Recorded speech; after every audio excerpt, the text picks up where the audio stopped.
Hey everybody, welcome back to another stream. We're going live. So yeah, Embargo said you missed yesterday's stream. Yeah, so I know I did that a bit out of schedule, but I didn't want to take like the full through and then devote it to crashing on the dancer. And that actually took a bit longer than I expected. So yes, yesterday I did run an impromptu stream that lasted about 2 hours, and it took me about an hour and a half to kill the dancer. And then after that I went back and picked up the Astora Greatsword and some of the black firebombs that I missed over in Lothrop. And I think I also forgot to get the Warrior of Sunlight Covenant and the Undead Settlement at some point, so I'll probably need to go back and do that as well. But Chesterness, welcome back. Wenders, Bridge over Fluoridated Water, Mortis Volt, Gabriel, Embargo Venom, nice to see all of you again, and of course Amir, welcome in, welcome in. And then you said you were around, but the stream wasn't up, and you thought I was taking Sunday off. Yeah, I kind of was. It was just, I don't know, to get that personal vindication of fighting the dancer early. A little bit less lore content, so just kind of wanted to do that on maybe a bit of an off day. So, with that said, we will go back into the playthrough, and I think I should probably go back to the Undead Settlement first, just to get the Covenant that I forgot about. I remembered thinking about it at the time, I just got distracted by some other things. So CJ Carter, welcome in. You said, today you got punched in the face, so your life is more interesting now? How is everyone else? You're not bored anymore? Sounds like a setup for like for Fight Club or something like that. Cypher K, welcome in. Glad to catch the stream today. I'm glad to have you. And so yeah, as I said, we did pick up the Astora Greatsword as well as the black firebombs. So I'll go ahead and read those now since we haven't done that quite yet.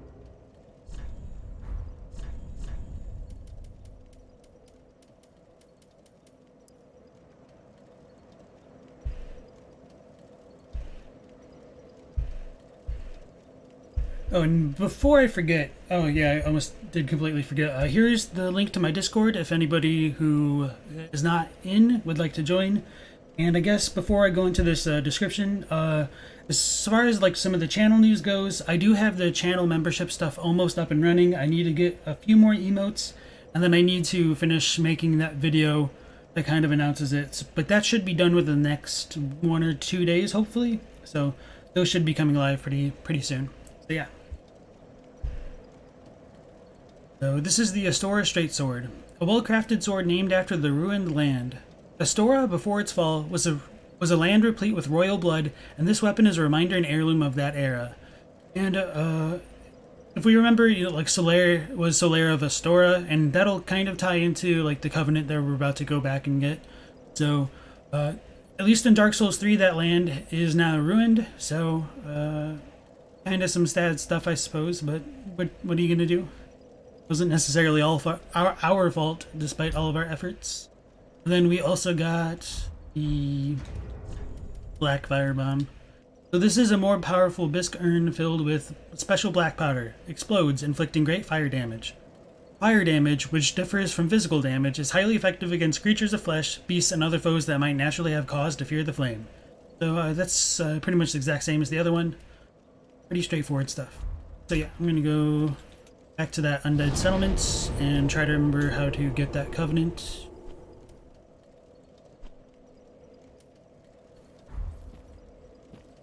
Shouldn't be too difficult. I just don't remember. I know you gotta like fall into it somehow. So Mortis Volt says, you're still bored, CJ. Have to wait 9 more days for your PlayStation 5 to come. Getting the order confirmed was hell. Yeah, it's kind of shocking how little stock is available, what, 4 months out since it was released? Between all the scalpers and everything, it's a real pain in the butt. So I did kill the dancer with the claymore, but I switched back to the Zweihander just for, you know, to try something a bit different. Worker hat this time. DJ says, oh, you managed to get a PS5? Oh, good for you though, Mortis. Maybe try getting punched out in the meantime. Try to get somewhere less vital. Yeah, sorry you got punched in the face, but I mean, I guess you're taking it well. You gotta roll with the punches.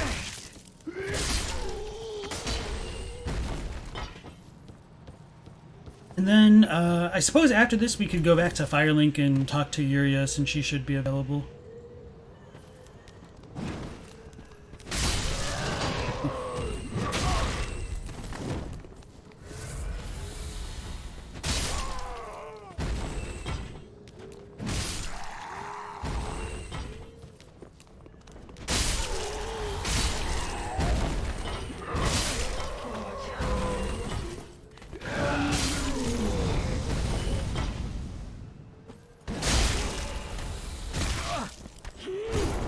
Oh yeah. Shield on right now.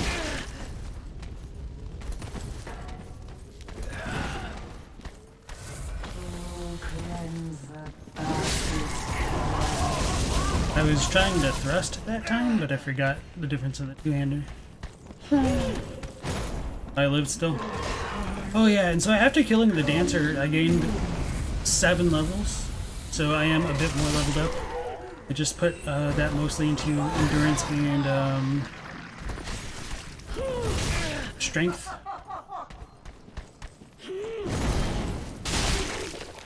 Oh yeah, I should go for backstab. Easy mode. Okay.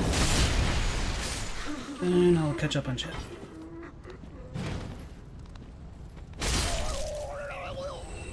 A bridge says, grab a pen and paper, kids, and write this down because the Discord is where it's at.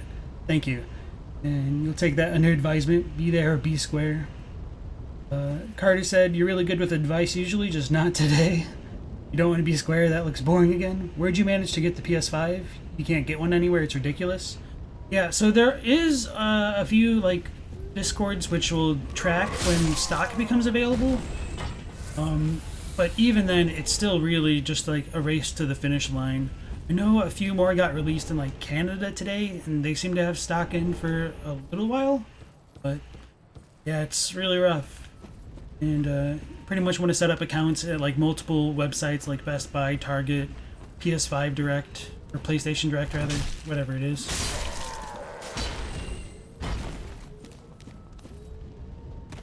Roll with the punches, good one.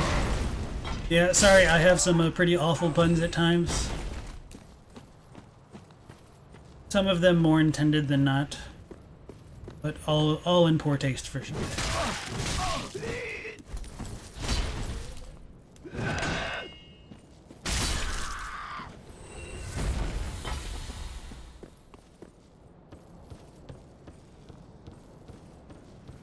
Don't think it's here.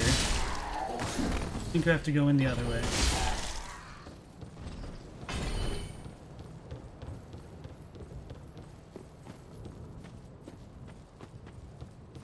I'm not using this Dora sword? No, I just wanted to pick it up for checking out the description and everything.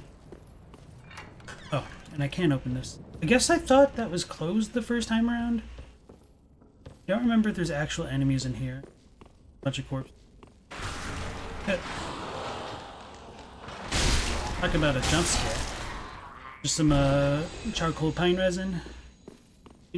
So that's the drop we need to do, I believe.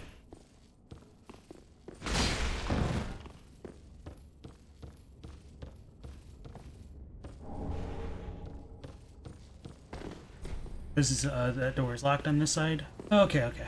So it does connect. I just kind of missed. Thought that was a treasure chest just because it was glowing so much more. Get bonked with a Bible.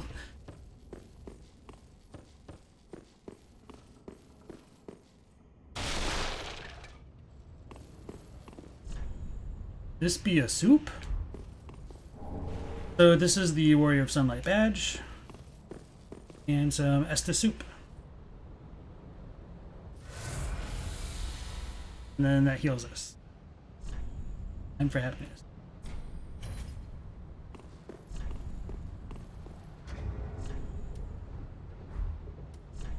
I think it's just a normal item, or is that actually like the Covenant item? Oh no, okay, it is. Catch up on chat and then read this. So Mortis says GameStop got a restock recently, and you were following some Twitter accounts that said when it was live, so you managed to get it during the rush. TJ says, oh nice, you're trying really hard to wait until the Pro model comes out this time. You regret not getting the PS4 Pro straight away. Should it only be about forever away now? Yeah, I think the PlayStation 4 came out a couple years after the PS4 was released, so good luck with that. I do understand wanting to wait for like a different model of the PlayStation 5, even if for no other reason than just maybe they'll shrink down the size, but yeah. Herm the Derm, welcome back into the stream. Nice to see you again. And Bridge says, came for the lore, stayed for the punny. Thank you. My last tagonist. Yeah, indeed. Well, I think we get the Pro back now since we finally killed the dancer. Solaire made the soup. What is the lore behind the soup? What's his name? Siegvard was in the area a bit ago, and he does seem to be the one. No, I'm thinking of Siegbrow, but he also brewed Estes soup. So this possibly could have been created by him at some point, would be my guess. But other than that, we don't have much information. And they locked the door behind them, I guess, because they didn't want others to get their precious soup. Oh, I completely forgot about the Covenant.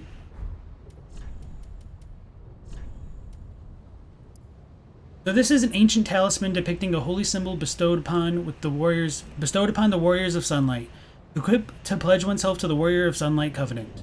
Warriors of Sunlight are brilliantly beaming cooperators who place their golden signatures to help those in need, for it is their duty to deliver a great conquest to their summoner. So yeah, these are the good guys. It almost looks like this is crafted onto straw or something weird. But I mean, the emblem on the patch, I guess, is the exact same emblem that was on Solaire's chest piece. And I don't remember if it was on his shield. I think it might have been as well. Yeah, it's definitely a recurring motif in the games. I don't remember if I read the others. So, just for completion's sake, and while we're looking at this now, I guess I'll go ahead and do that. So this is a pale blue sheepskin parchment featuring an illustration of the moon, a symbol of an ancient accord. Members of the Way of Blue are the beneficiaries of an ancient accord. When a dark spirit threatens them, a blue spirit will grant them assistance and help to root out the invader. Summoning takes place automatically while this is equipped.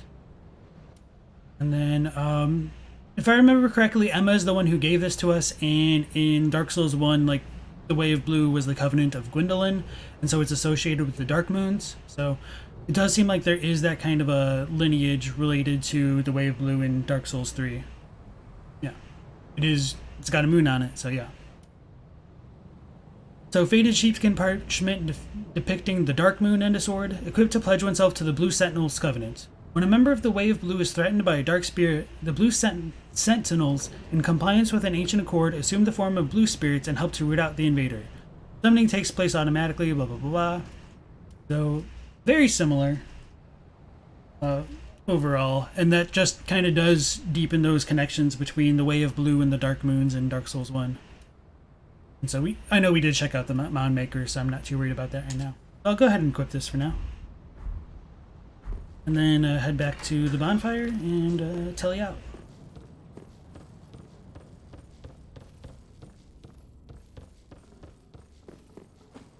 Yeah, so when I'm streaming, it's a little bit easy to be scatterbrained or just get distracted at like what's in front of me, or even just talking about what I was talking about, which is why I almost forgot to read the Warrior of Sunlight badge again.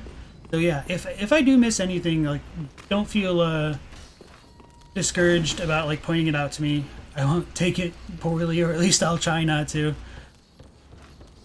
And of course, like, I'm not saying like, oh, you guys need to look after my back. It's just if it bothers you guys, because stuff like that can bother me sometimes. So yeah. Oh well.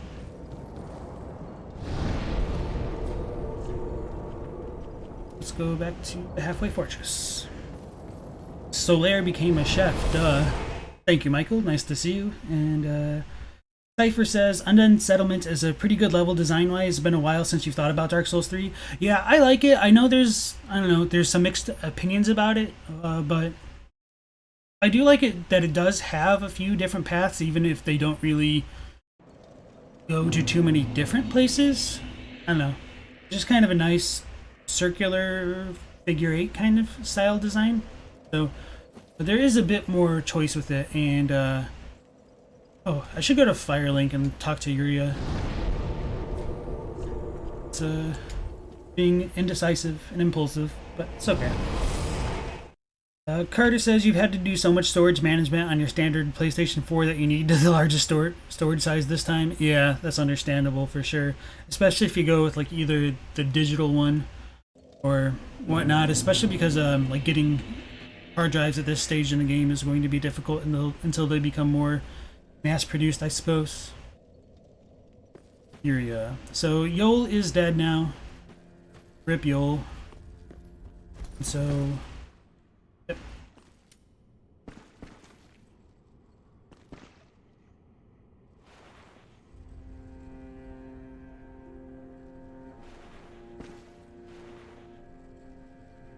That should be good. So Mortis says, you've had a copy of Demon's Souls on your desk since the remake launch, so you've been waiting to get a PS5 for a while now. Understandable. Carter says, oh crap, it's 1 a.m. here, you're going to sleep for a bit and then catch up on the stream later. Alright, thank you for stopping in, Carter. Have a good night, and sleep off the bruise that you're going to get. And, yeah. It was on Solaire's shield. I thought it was also on his chest piece, although I could be misremembering. And so... Wave Blue originated in 2, not 1, if you remember correctly. Well, the Blue Sentinels is a splinter group of the Dark Moons. Yeah, kind of what Mortis says. So I guess they originally showed up in 2, but for me, like the lineage, like they kind of descended from Gwendolyn and the Dark Moon. So I suppose I might have misspoke there. So thank you for bringing that up. And so Carter's in Western Australia, time zones and such. Yeah, Lance McDonald's also in Australia, and his stream has come on a bit too early for me, so I do understand the struggle for sure. But thank you for stopping in. And so Wender says he thinks that the Blue Sentinels are essentially the legacy of the Dark Moon Blade by Dark Souls 2. Not a coincidence that they are found in Heidi, together with the Anno Orlando fanboys, and more disagrees. Definitely, that's where you find the Leo ring, also Ornstein's ring. Right. That's an interesting point, because I know there's like a lot of confusion over that kind of Ornstein in that area in Dark Souls 2. So who is the first protagonist? Gilgamesh? Well, to be fair, Ornstein himself is there, so okay, yeah, Cypher said that. And then... So it is on his chest piece too. It's on both. Okay. So we're alright. Okay. Thank you for the clarifications. Oh, prithee, art thou good Yol's master?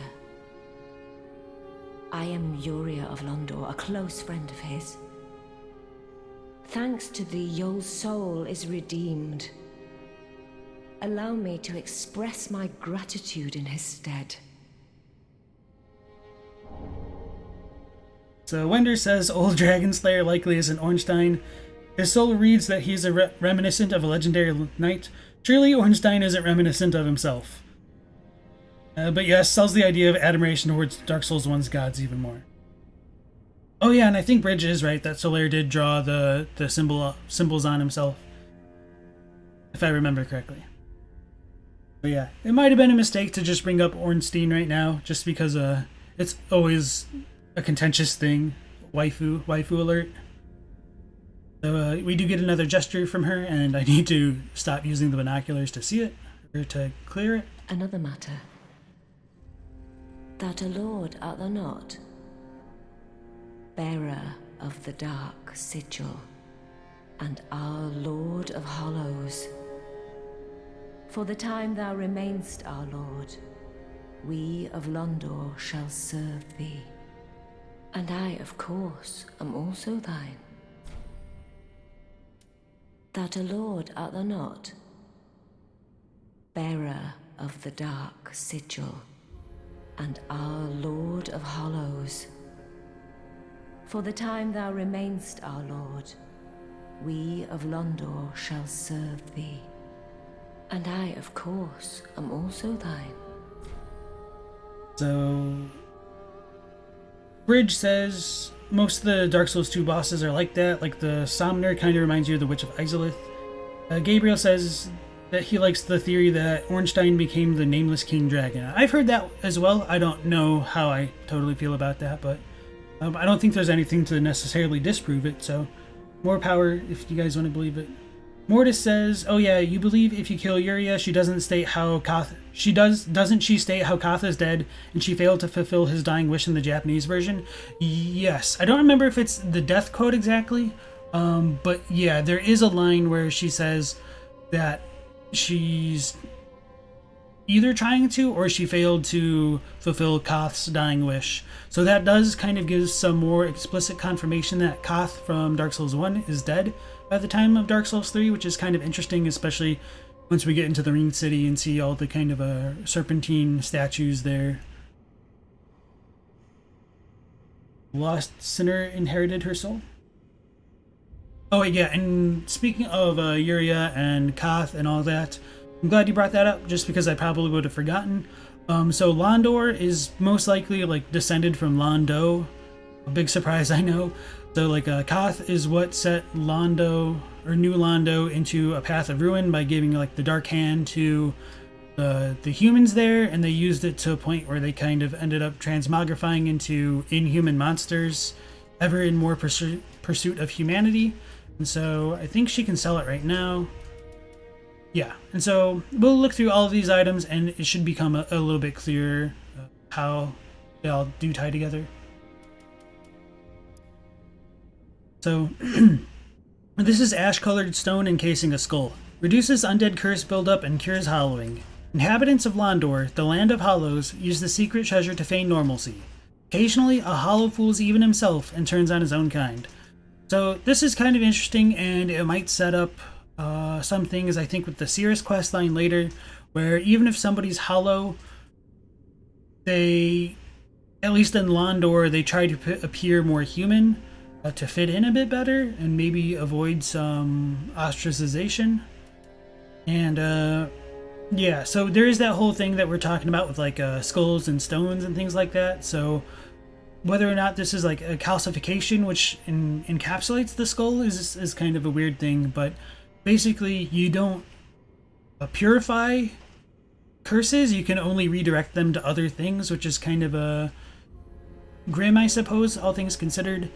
And what this does show to us is that Londor is the land of hollows, and if we remember like New Londo in Dark Souls 1, I do wonder if they're more related to kind of like all those dejected type of hollows over there. But Yuria and her sister's role are a bit enigmatic, as well as their like actual purpose, other than just following what may have been Koth's wishes. So yeah, I'm monologuing a bit more, so let's go back to the chat. Embargo says, and when you get to the painting and see the picture of the two women killing serpents with their swords. I don't remember that, so I'm glad you brought that up. Please try to remind me when we get closer, because that'd be very interesting if it is implying that Yuria and or her sisters killed the serpents. For sure. Peter A, welcome back. Have fun, y'all. You won't be able to watch the stream today. Oh, no problem, man. I understand how it is. So just thank you for stopping in. So Mortis says, yeah, the old Iron King got Gwyn's soul, the Rotten got Nito's, Freya got apparently Seath's soul, and the Lost Sinner got the Witch's soul. I don't know enough about that. I don't know if that's true strictly, or if it's just kind of them reusing the same motif. But you might be right. I do need to play Dark Souls 2 and kind of look into its lore much more. Poison throwing knives, they do poison damage, and they're used by the assassins of Londor, Land of Hollows. The poison is jokingly known as Hollow's Blood. So this is something, I don't remember who brought it up in chat, but like, yeah, if we consider like the painted world of Ariandel is made out of blood, it seems like when blood rots, it becomes more poisonous, and that kind of does tie more strongly with the kind of thematic elements that they've got woven on in the DLC. So definitely some interesting stuff, and I guess more on a broader scale, since we know, at least with like the Gale quest in the DLC, that souls can be held within the blood, the painted world of Ariandel could also be thought to be made of souls of some sort, stored in the blood, perhaps. But kind of hard to say for sure. So Tanner, welcome back in. Just stopping in on your break to say hello. I appreciate that. It's nice to see you again.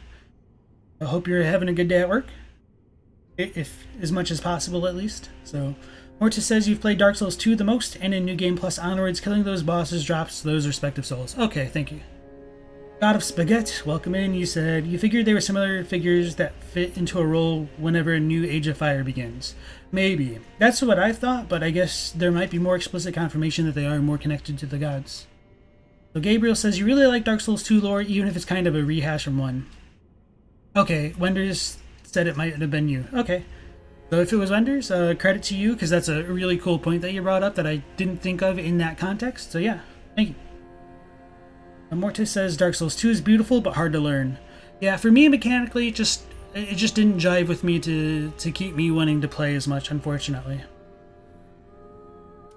Going to the Londor Braille Divine Tome. This is a Braille Tome of Londor, first spoken by Lillian of the Sable Church. Give this to a storyteller to learn miracles of Londor. This is a forbidden tome, as it offers salvation to all hollows and conversely curses all things living. So this is a kind of interesting juxtaposition that it kind of paints hollows as dead, which I suppose kind of makes sense. They're called undead, so I don't know exactly what to make of that, but it does separate them a bit more strongly from the living for sure. And so that's part of why I wonder if like maybe humanity in the Dark Soul is expended souls regularly. I mean, I don't think that's necessarily strictly true. It's just something I've wondered at times. And going back to the Sable Church, Sable is another way of saying like the Black Church. So it's just kind of thematic if you think like humanity is black, Sable is black. So it just does have more stronger ties to humanity and hollows and all that. And so this does also reveal that Lillian is one of the sisters of the Sable Church, of which there are 3. There's Yuria, Lillian, and the third one whom I sadly don't remember right now. So it's interesting to wonder what kind of salvation it would bring to all hollows, but yeah, we can give this to, what's her name? Irina, and she will read it and then get a bit cursed as she continues to read like the darker tomes. But it is interesting that like dark can be associated with miracles then, since we can give them to Irina. I don't have much more thoughts beyond that right now, so that might be something to pay more attention to as we continue.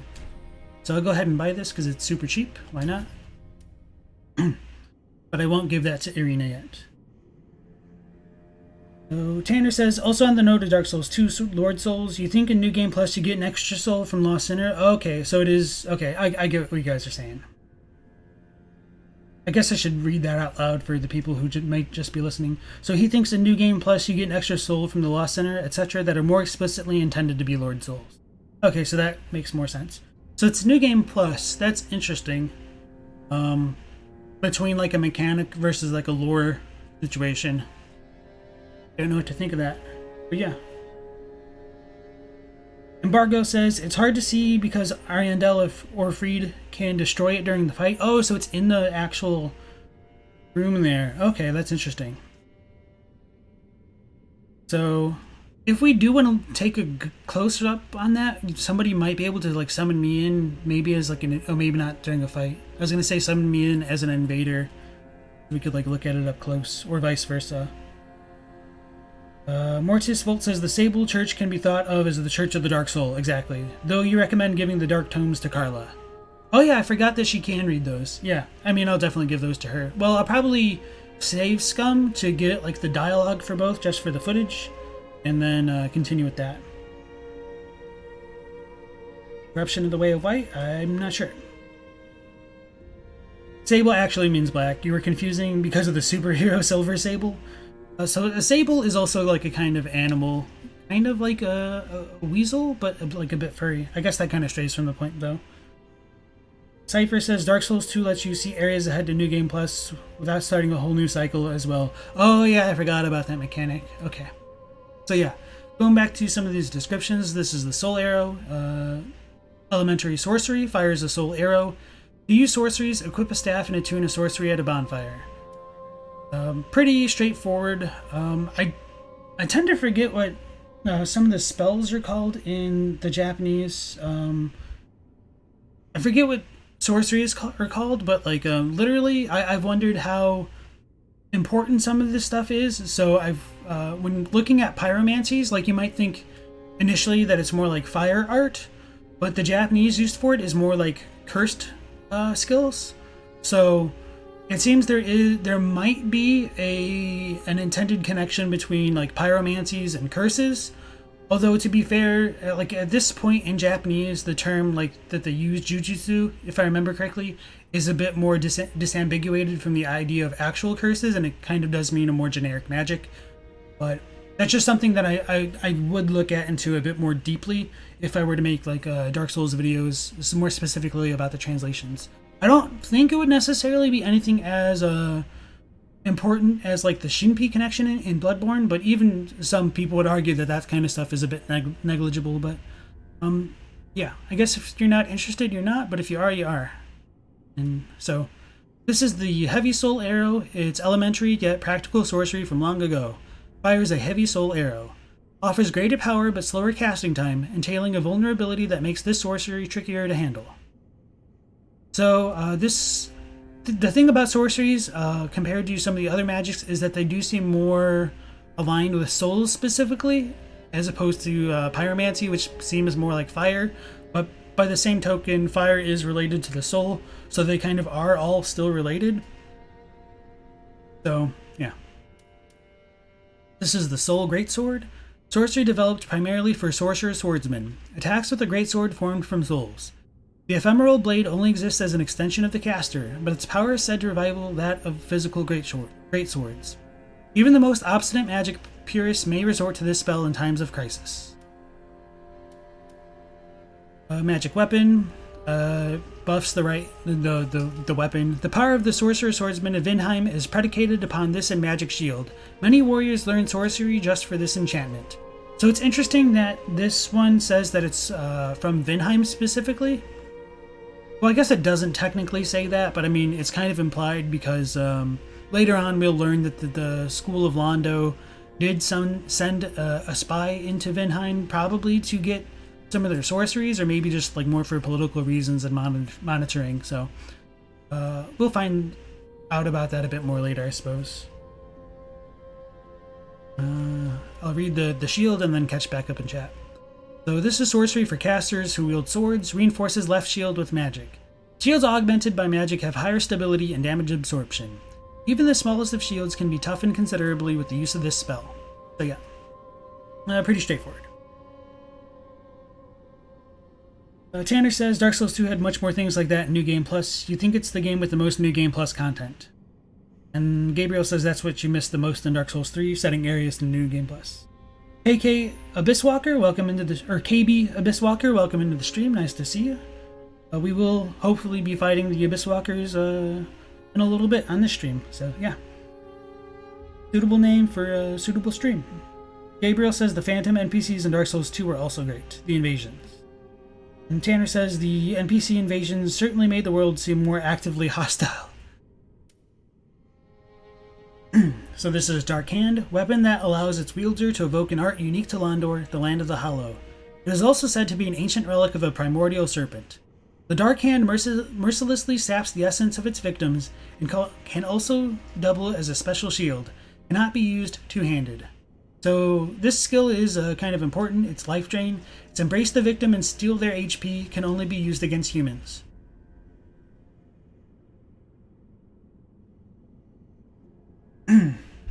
So it's interesting that because there is no real like humanity mechanic in this game, that it's just switched to stealing HP instead.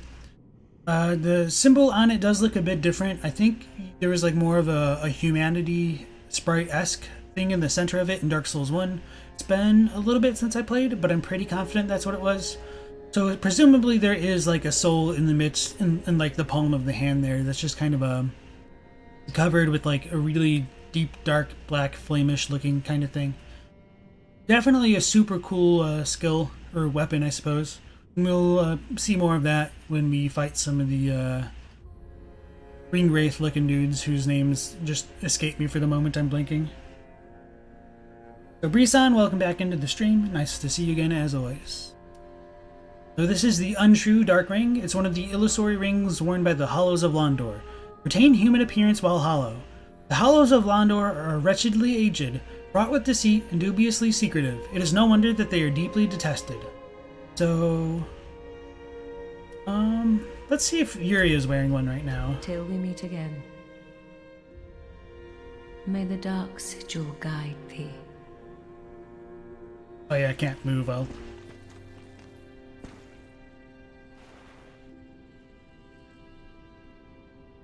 It's kind of hard to see because of the gauntlets, and they probably wouldn't show up, but sometimes you'd be surprised at like the level of detail they incorporate into character models. So yeah, doesn't quite look like it, at least for now. Yeah, I'll just say it's her gauntlets getting in the way. So she might be wearing these, who knows? Might not. Speak thy desire, honorable Lord of Hollows.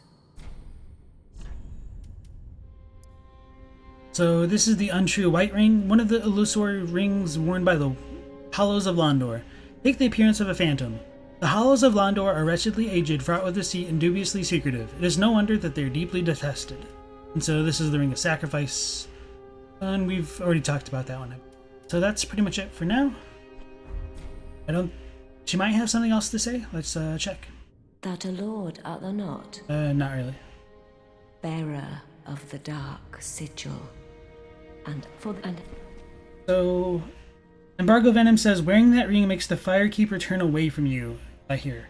Interesting, because I was just about to say, I don't know if they actually have any function, because I didn't remember them, but if we do get enough souls to kind of like look at that kind of thing, we should probably test it out just for the hell of it. So yeah, try to remind me to do that later when I get a bit more souls. Don't think he'll say anything else. Maybe Arena will. Although I shouldn't give her the tome.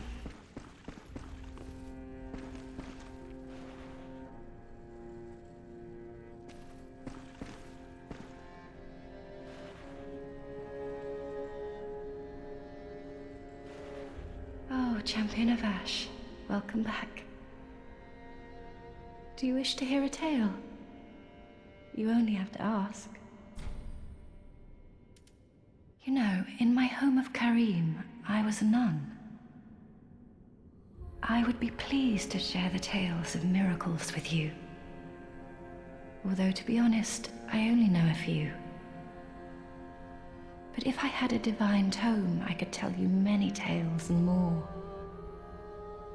Oh, only I cannot see. Yeah, we talked here. Okay. Have a pleasant... So I think that's it for now. At least for this area. And then we can go finally advance everything. Oh, I do remember... so I think killing the dancer might have advanced some of the dialogue a little bit early. And this is going to be ineffective, but... Welcome home, Ashen One. Speak thine heart's desire. Just for you guys, I'll play this again. Ashen One, may I pose thee a question? Has the little Lord Ludleth spoken to thee of any curious matters? I sense that he possesseth some knowledge of a thing once most precious, or most terrible, now lost to the Firekeepers. Pray tell, is it a matter of which I should be apprised? So I couldn't remember why she would say this now of all things, but I just didn't really think about the context of killing the dancer. Kind of leads open the path to go face Osiris, and then going into the untended graves is my guess right now. So yeah, farewell, Ashen. We'll talk to Ludleth and then go forward. I'm not sure he'll say anything different, but he might, since the Firekeeper is bringing that up.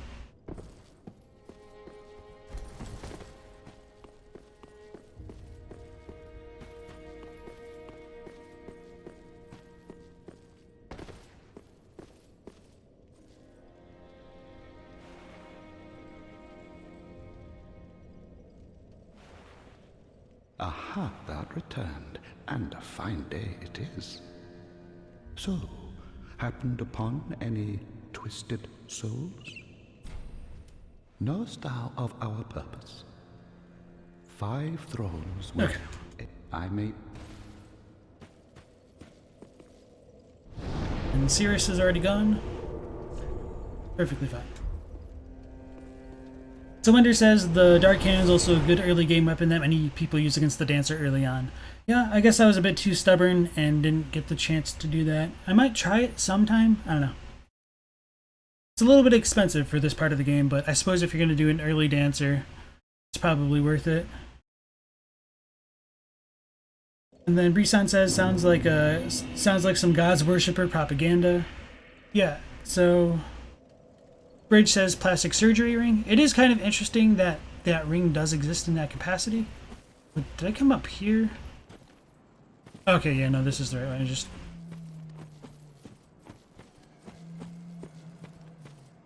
So we can hear these dudes like moaning. They're wielding like tree stumps. Ow. Double ow. Oh no. Trying to, use my binoculars to deal with these guys. So I just took a bunch of damage for no reason, so I'll probably just go back and heal since we're right there. And I keep forgetting that, like, backstabs are super easy in this game. But it'll get better. So Cypher says, you never really noticed that Yuria says that she basically calls you the bearer of the curse. So yeah, that's one of the interesting things about the Dark Sigil. It is kind of really set up to be a kind of curse. And so, since Yol gives it to us, it does make me wonder if that means Yol himself was cursed and we've just received his curse, knowing how they work. Or if he actually is drawing out the Unkindled One's true humanity or something. It's a bit weird. Mortis says, oh yeah, the Dark Sigil. If you remember correctly, the Dark Sigil is part of the dark sign responsible for hollowing, and when our character becomes ash, our Dark Sigil was burned away. Yeah, that's an interesting way to think about it. I don't really know how I feel about it completely. Trying to think about how I want to proceed for now. So, if we were human before becoming the Unkindled One, I mean, that would kind of make sense.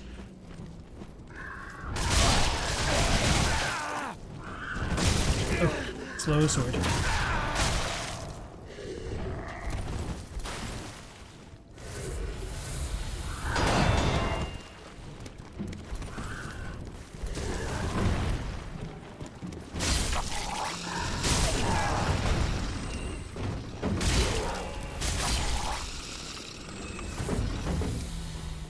And then Mortis says, so when you get resurrected, your dark sign has lost the ability to cause hollowing when you're still like ash. So yeah, I think that's definitely possible for sure.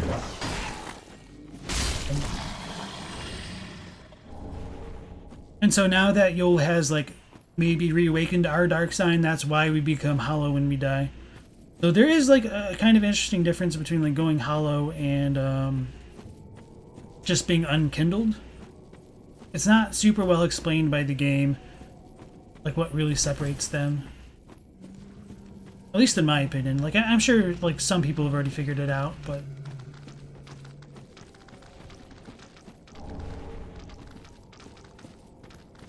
so these little dudes can inflict poison. I don't remember if I have anything to deal with that. Try to take a closer look. Almost looks like they have multiple eyes. But yeah, you can pretty much just leave them be, and they aren't going to do too much. We can hear more people moaning, as well as the dogs. I don't think this guy actually has a stick. Oh, I guess he does.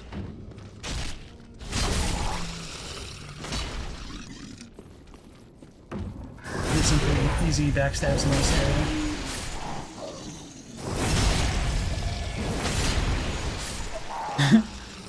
Ramis says, it's weird that she comments on how she can't see you and even the dark miracles only exist in Braille.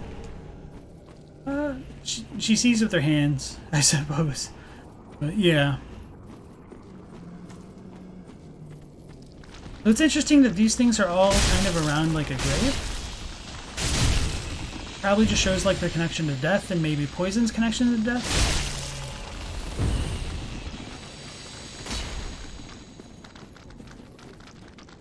Or maybe this thing only has a it has a shard. I was gonna say if it has souls, maybe it just shows that they kind of eat or feast on souls.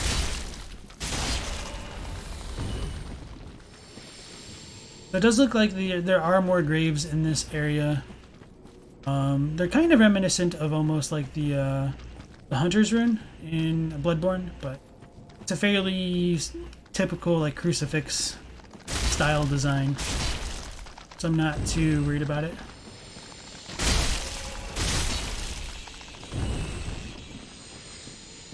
That's pretty much it from up there. And I think the other bonfire is like a little bit near here. Yeah, it's like right there. Yep. Okay. It was a little bit weird to me that like the bonfires are so close in this spot.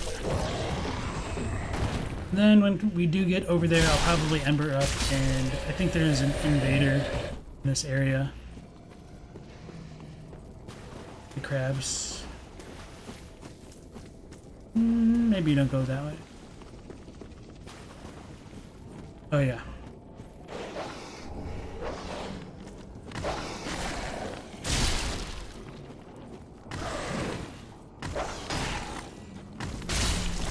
Good.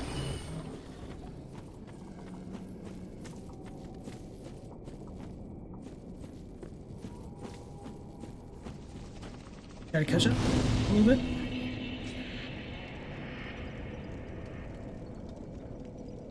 Missed a bit.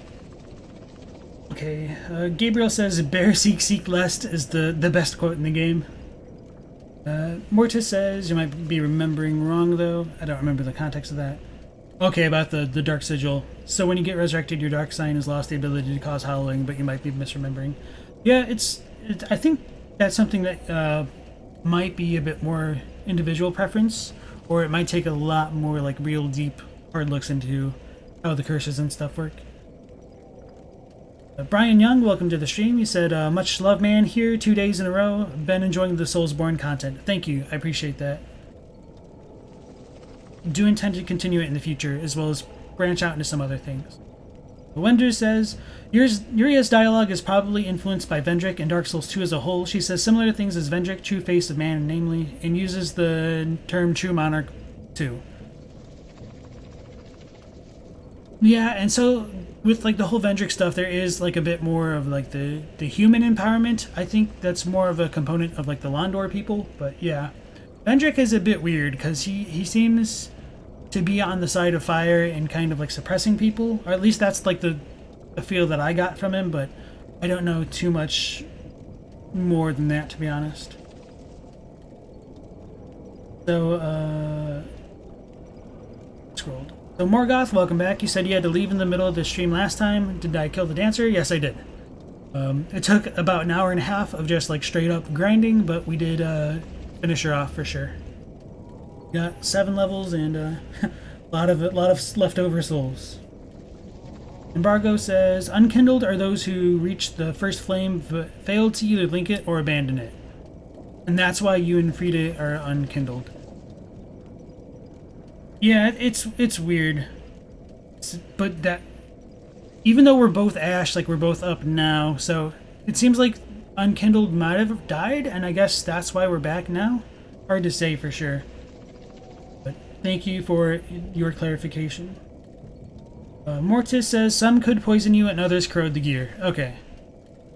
Oh, don't they mess up weapon durability? I definitely don't remember that, so thank you guys for reminding me. Wonder says, "Dark Souls 2 Sin's toxic breath is referred to as breath of death in the text." Interesting. Okay, and that would kind of go with, like, you know, them kind of being around graves and having the poison breath, perhaps. A lot of reuse of that kind of theme throughout the games. Mortis says, in Earthen Peak, the poison... in Earthen Peak they poison, but in the Shrine of Amana they corroded your gear." Keebler, welcome back. You said you have a rare chance to get the pike weapon from these branch-wielding hollows. Okay. And Wender says the ones which corrode the equipment originate from Jugo and could have been experimented on by Aldia, is hinted by the Dark Souls 2 guide. Interesting. Dynamic Flashy, welcome in. You said this stream was on your YouTube recommendations. So far, so good. Yeah, so for people who are new, I do make more Bloodborne content primarily. So going on in line with like some of the Soulsborne stuff, I do want to start making more Dark Souls videos, and for that I do need to get footage.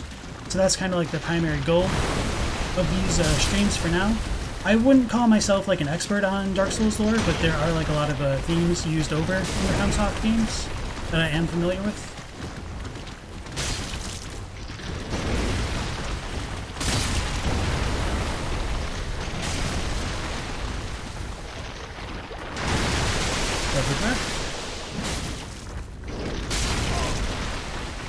These things are tanky. I mean, it's kind of like pointing out the obvious, isn't it?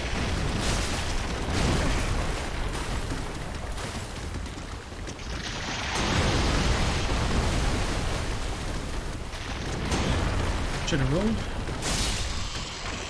Is it dead now? Okay. So yeah. Now that we got rid of that thing, I'm gonna go ahead and use an Ember to hopefully get invaded.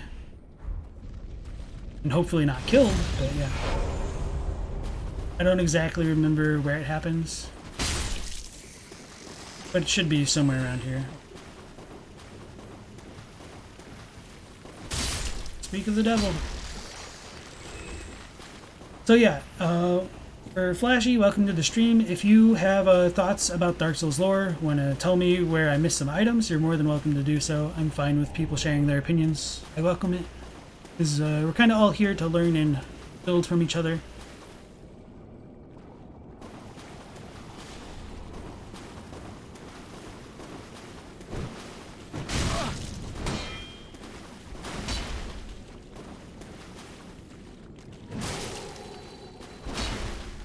This Zweihander might not be the best for NPC PvP.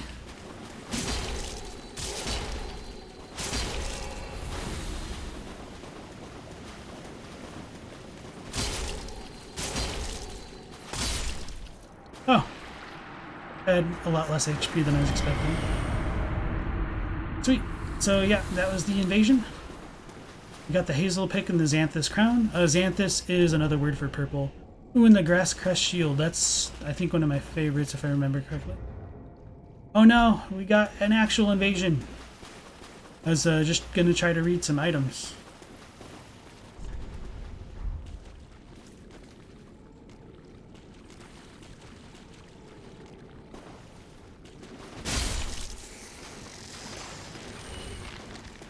Let me heal up first.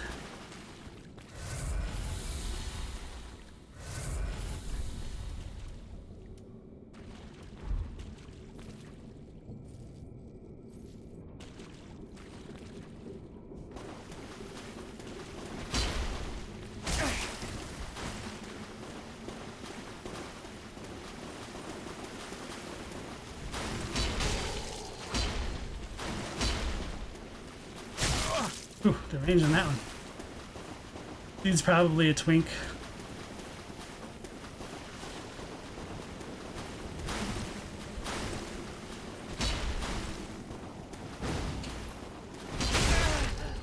Ooh, he's got good poise.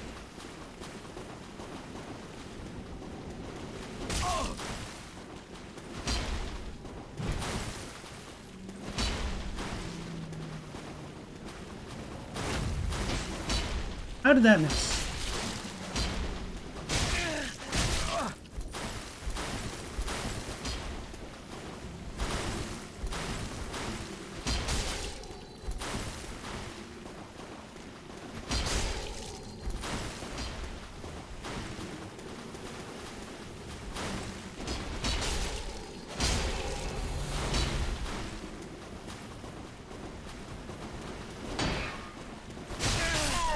Ooh, we did it! 2 for 2. What the fuck? Oh yeah, I forgot. This is like PvP Central, isn't it?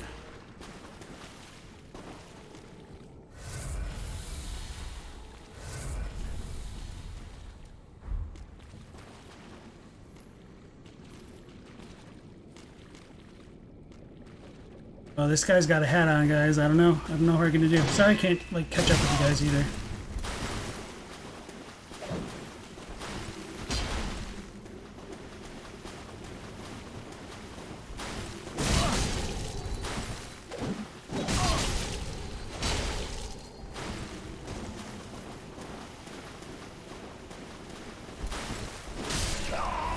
Ooh, really? Guess that dude blast cannon. Okay, let's go to the bonfire.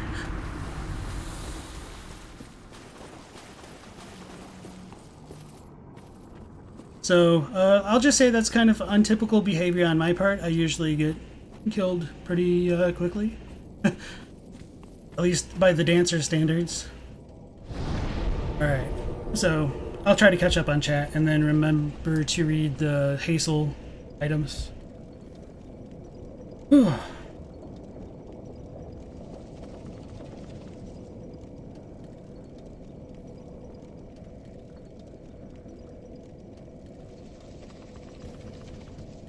So Bridge says, it's all thanks to the algorithms, therefore welcome. Thank you. Scott, welcome to the stream. You say, hey, for a stream, do you think you'll look at other games other than FromSoft which have deeper meanings and or lore in other videos? So the short answer is yes. I'm not so sure that I'll look at more games quite in depth as far as like the lore goes, but there are like a lot of cool things that I've seen in like a bunch of like Japanese media that are tied into FromSoft games, and I might use the FromSoft games as like a platform to launch into some of that stuff as well. So I think for one of the another game that I'd like to stream, not that necessarily many people would be interested in it, but it's just a game that I love and would like to kind of share with people, would be Saga Frontier, and that's going to be re-released on the Switch, I think like next month or something like that. That's something I might stream just because I love the game and want to share it with people. It's pretty silly and nostalgic for me, so yeah. But definitely I want to continue more of like the serious lore looks at the games as well. So. Mortis says, the Unkindled were the last failsafe for finding someone who could bring the Lords of Cinder back to Firelink's shrine. So yeah, your character is literally the world scraping the bottom of the barrel. Indeed. Trying to find something to reignite the flame. Okay. Cypher says, I should really stream a playthrough of Dark Souls 2. I might have to, honestly, just because I haven't had the intestinal fortitude to complete it on my own, so maybe having an audience would give me the kind of peer pressure needed to succeed. But yeah, I really don't like to talk down about the games. I really wished I just enjoyed it a bit more is all. So, Flashy says, Bloodborne is your favorite Soulsborne game, you'll stick around. Yeah, so I do recommend checking out some of my channel videos. I've put a lot of effort and love into the Bloodborne content that I've produced. The first ones are a little bit sketchy in terms of like video quality, but I've gotten better as I've gone and as I've learned. So I do appreciate you sticking around as well. So, Ramus says, you've come to the stream because my Bloodborne stuff is so good, man. Thank you, I appreciate that. The Derm says you're waiting patiently for the Bloodborne stream. Yeah, so if we do get some more subs, I will do another Bloodborne stream, and that'll be version 1.00, the unpatched version of the game, just to get a decent look at some of the differences that some of the patches may have brought to the game. And some few item differences as well, which is kind of interesting to look at. Chesterness says, you don't know how it is for others, but you think the game audio might be a little loud compared to my voice sometimes, but when there's a lot of noise in the game. Okay, actually, I'll go ahead and turn down the sound effects, because that's a little bit loud for sure. So thank you for letting me know.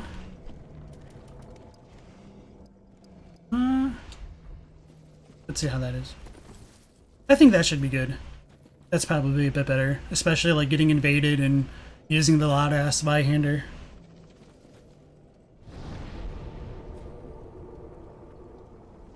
So, Dynamic Flashy says, I see it took you several years and multiple playthroughs to realize that Yellowfinger Hazel is female. I think I just thought of the name as like Hazel, like the color or like the female name, so that's why I thought she's female. Although, didn't she scream in the fight too? Maybe. It's kind of easy to get in the zone and not pay attention to that kind of stuff. You think I mean yellow, not purple? Did I say purple for Xanthus?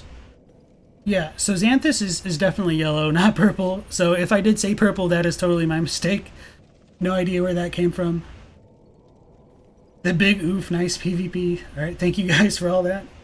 The dancer has trained me to get good. I learned the dance, I guess. He was a good dance partner. Remus says, you believe that there's one more NPC invasion in this area for Cirrus's granddad. Maybe. I think that one's further on. Maybe on the other side of the map, closer to the Abyss Walker arena. So that'll be a bit further on. Winder says, you don't know if the Japanese has any meaning, but the French uses xanthome over xanthus, which could mean yellow, but also refers to yellowish stains on the body, and both Jeremiah, Hazel, and Hazel are implied to be infected. That might be a good point. I think, if I remember correctly, because I think somebody had me at least look at some small details about the xanthus sets, that it's really just like yellow, but that doesn't necessarily mean that those connections aren't valid at all. Because you never know, like, some of the most trivial things that Miyazaki and the teams have looked at. Effervescent Soliloquy, nice back to the stream, nice to see you again. You said, have I seen the new Dark Souls Nightfall fan mod? I've seen a tiny bit of it. It's a literal direct sequel to Dark Souls 1, takes place immediately after, and you go through the levels backwards with a new combat system. Yeah, I saw it. It definitely looked interesting, but I don't really have too much thoughts more than that. I tend to prefer like the more official stuff. Not that I have a problem with the fan stuff. It's just not something that I've gotten too deeply into yet. Mostly because like a lot of the stuff isn't very good. But if the Nightfall fan mod is good, I might take more of a look into it at another time. I did say purple. Rip. Yeah, I totally meant yellow. No idea where purple came from. Interesting. Monolith Preacher, welcome to the stream. You said, you always felt bad for the Greatwood more than any other Souls boss besides Dancer. Also, Grave Lords are better than Mound Makers and other Covenants. Way more than Gwyndolians. Ooh. Trying to get some invasions in your game, huh? So yeah, guys, I am on PlayStation 4, so if you guys want to try to invade me, you're more than welcome to while I am membered up. I don't know exactly how well that'll always go. And coming into the Abyss Walkers, I want to fight it maybe like once or twice on my own. Just because I really enjoy the fight. And so after that, I'll probably start summoning people just to get some more lore footage from that kind of third-party perspective, which I've been talking about, yet still have not done yet. So that's just kind of me making amends, I suppose. So Voki David, welcome. You said, have I checked out the Bloodborne board game? A little bit. The figures on it look beautiful and amazing. I do wish I had it, but I don't really play like a lot of board games, especially now in, you know, the end times, but maybe once the pandemic goes away, there'll be more incentive to get into it. Mortis says Hodrick's purple sign is actually closer to the Crystal Sage. Okay, the Crystal Sage. Grim says you really like the chair instead of the lantern in Bloodborne, and you drifting off to sleep to get to the Hunter's Dream. They should have kept that in. Yeah, I do wish that they did keep that in, just because partially it really ties into some of the motifs that they've got going on. Let me get some water. Oh yeah, and then to read some of those descriptions.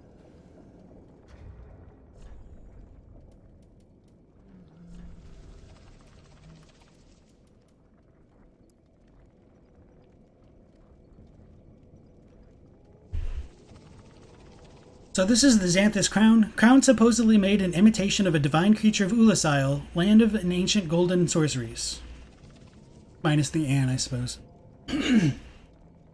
Xanthus clothing is the mark of a researcher of lost sorceries, and the oversized crown is emblematic of their work. Such a curious pursuit is surely nothing to be ashamed of. So yeah, just to go with what Wenders was pointing out with them possibly being infected, if you look in really closely towards like the middle of the face area, however you want to talk about it, there does look to be like a bunch of bandages, and part of it is like bloodied.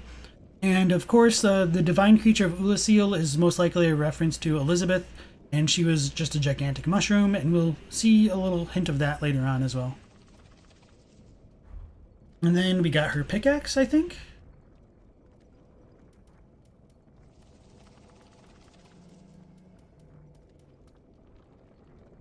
Oh.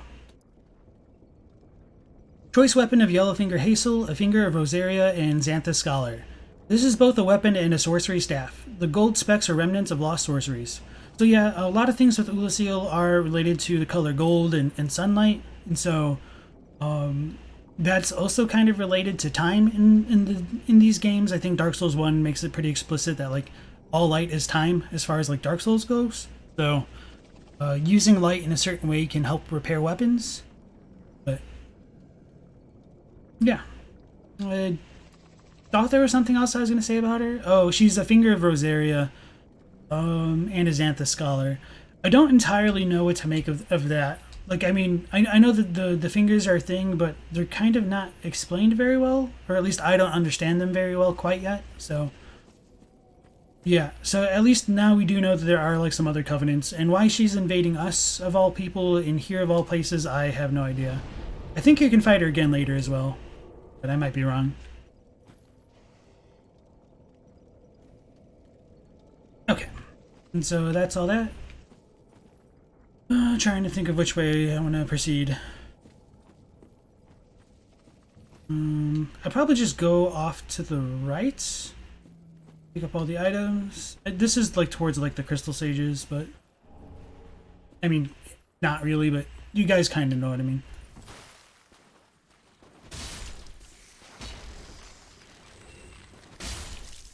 Looks like we're gonna have a crab rangoon for dinner. So these, okay, these things drop purple moss clumps and some green blossoms. Oh yeah, we got that shield.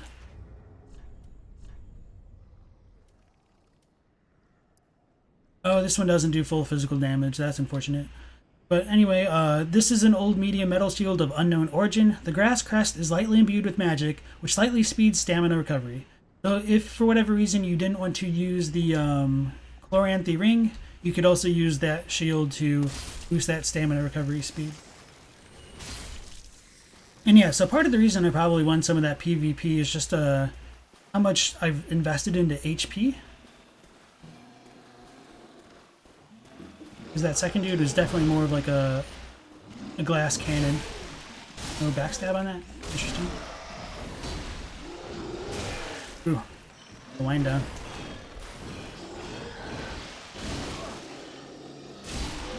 So this guy has red eyes, which of course means that he is a stronger variant of the enemies that we'll find in this area.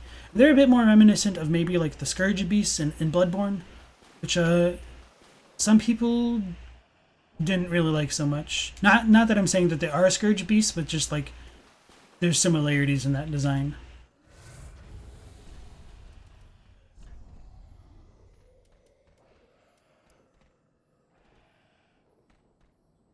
Hazel becomes a man grub later. Oh, okay, that's what it is. And Justin Pruitt, welcome back to the stream. It's nice to see you again. Londor says the rest of her attire is tainted as well, arm in particular, and is made clear in her concept art. Okay. And then Dynamic Flashy says, think you'll see her again where you're putting out the flames in the swamp area. You do. Okay. The crucifix on its back is to make backstabs impossible. Okay, that makes sense too. Thank you, Justin. So this is the Sage Ring. It's given to Farron's Undead Legion by one of the Preacher Twins, more commonly known as the Crystal Sages. Shortened spell casting time. The sorcerers of Farron's Abyss Watchers were known to be lonesome warriors who would only rely upon more pragmatic spells. So it's interesting that the one Crystal Sage seems to be allied with the Farron's Undead Legion, and the other is in like the archives in Lothar Castle. That might be getting a little bit ahead of ourselves. And then did we just pick up like the sorcerer set?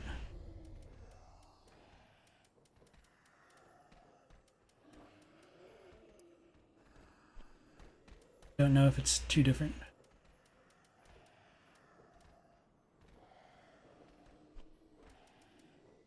Okay, so there are a little bit difference. So this is attire of a sorcerer from the Vinheim Dragon School, a simple hood worn inside the robes.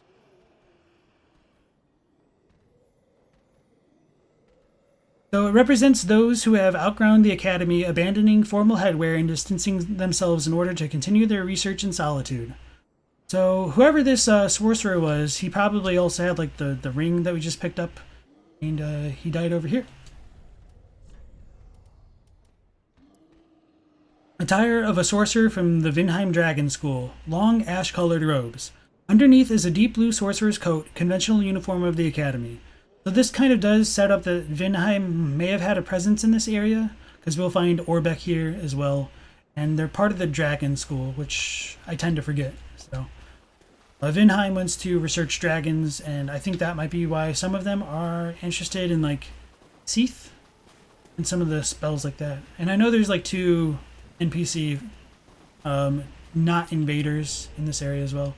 We get the Fallen Knight set. We're gonna go past him.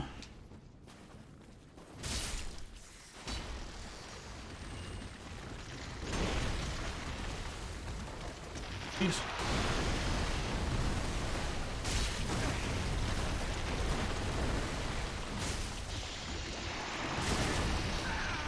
Oh, that was a grab. That's cool. Yeah. I thought it was going to be shooting the bubbles. Oh, that's 2.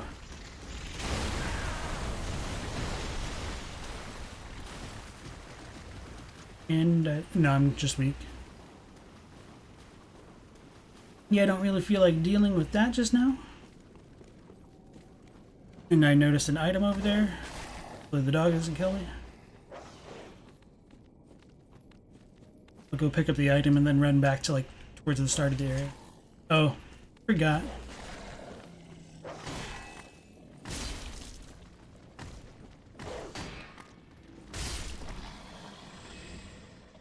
Kill the enemy to rest.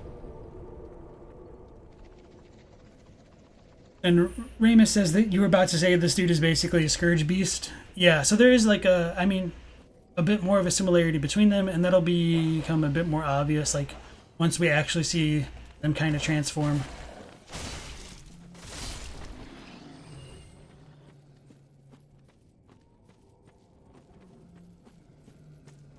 So we hear the moaning of the jerks, essentially.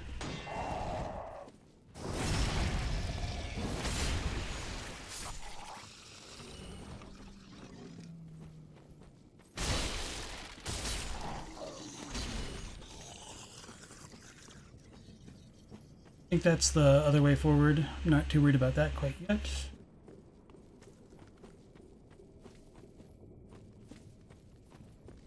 There it is. Twin Dragon Great Shield. Okay, that's pretty cool. Not that I have ever really used Great Shields. Get those iframes.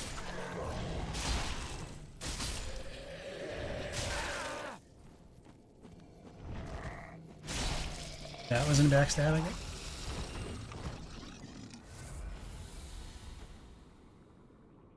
Then Kerm says, you'd like to know more about why specific people turned into stronger beast variants. You mentioned people who resist the beast transformation become stronger, but the abhorrent beast was still intelligent.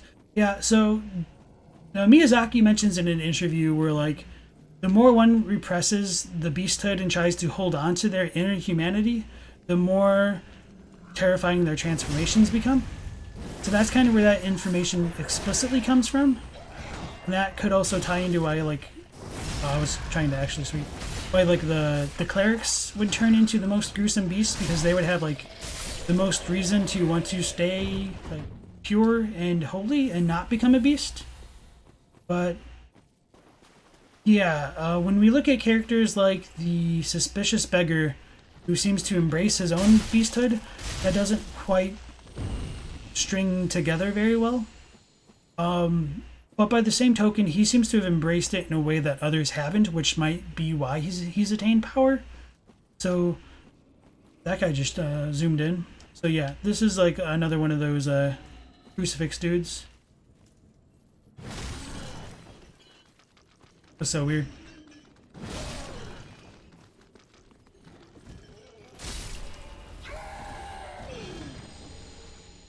That dude can really easily run up behind somebody and deal damage.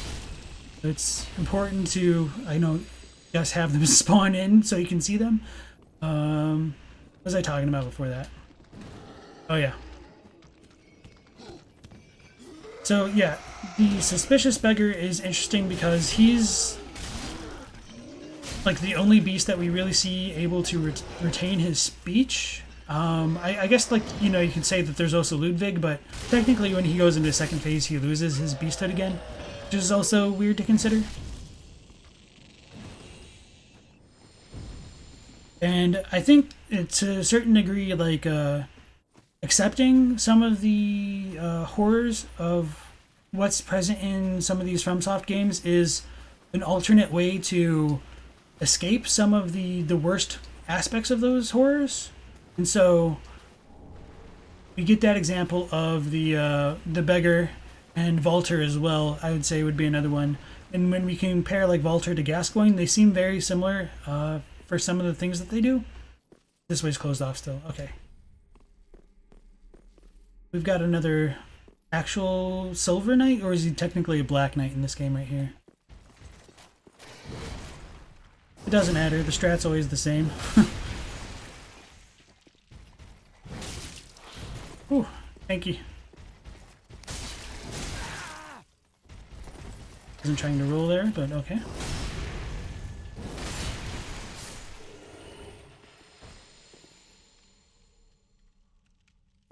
Strife again? Alright, I'll try to pick up the items before we get super ganked.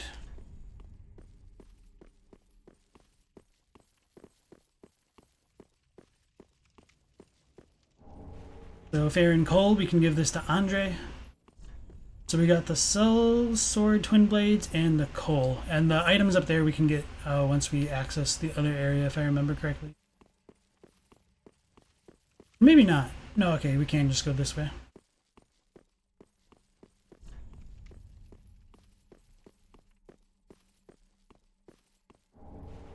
Okay, so that's the Soul Sword set.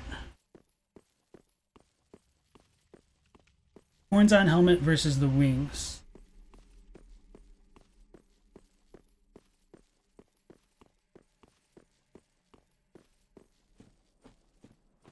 So let's look for Cloud Strife and then head towards the bonfire. So this will clear out like this right hand section of the map for now. Is pretty much exactly what I wanted.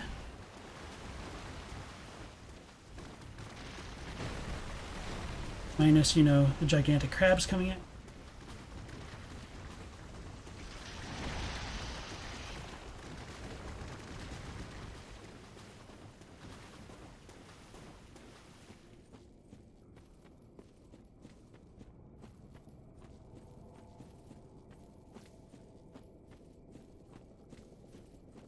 I don't remember if there's a good way to just like signal Vader of where you are other than just like making noise.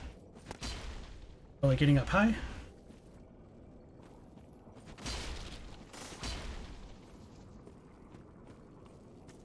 Try to read chat a little bit. Might be a bad idea, but just try to keep my ears open. Uh-oh, 2 invaders. I always say I can defeat anything as long as there's one of them. But 2 is a lot. Alright. So Kerm says the abhorrent beast also justifies why he's a beast and thinks there's nothing wrong with it. Yeah, and so that goes on to like what I was saying, like embracing what you have versus like rejecting it.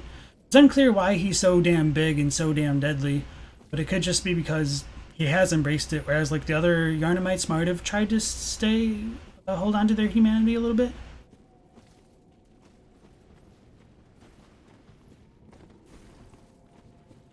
Trying to think about how to do this. Oh, that's a jerk move. Okay, what a dick of an invader. And he's got like the god net play on his side apparently.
Oh, that missed? That sucks.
Oh no, I was trying to jump.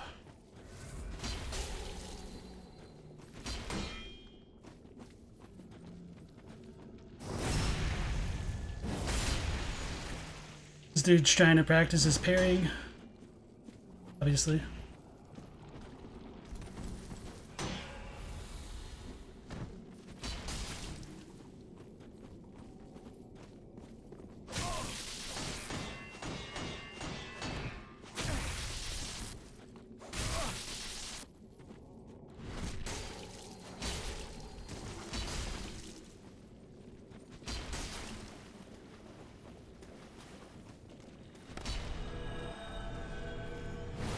What a bitch.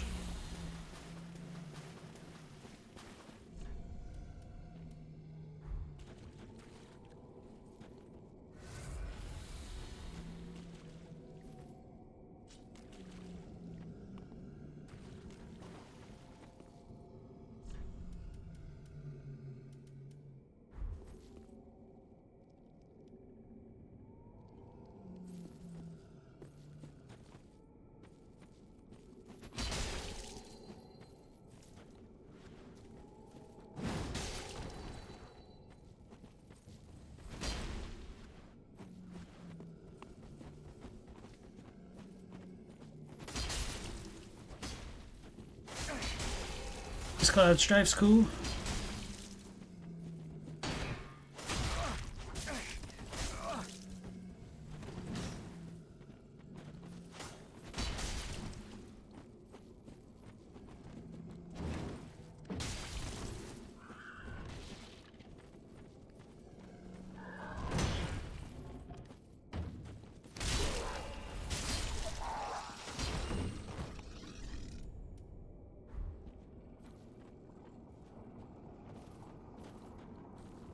So yeah, you guys are getting some of the good old PvP experience here.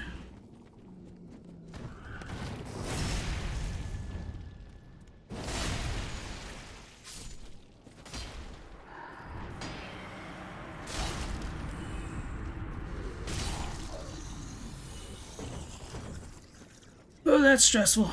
At least Cloud Strife was cool about everything. I definitely appreciate that that honor. Nothing personnel kid. I don't know. Alright, let's try to catch back up on the chat. So Rama says it's heavily implied that Ludwig's Moonlight Sword is a great one. So maybe there's a hybrid of kin and beast. That's just how you always understood, being infected both ways. I don't think that his sword is a great one by any means. It's just that he has certain powers which has influenced him overall.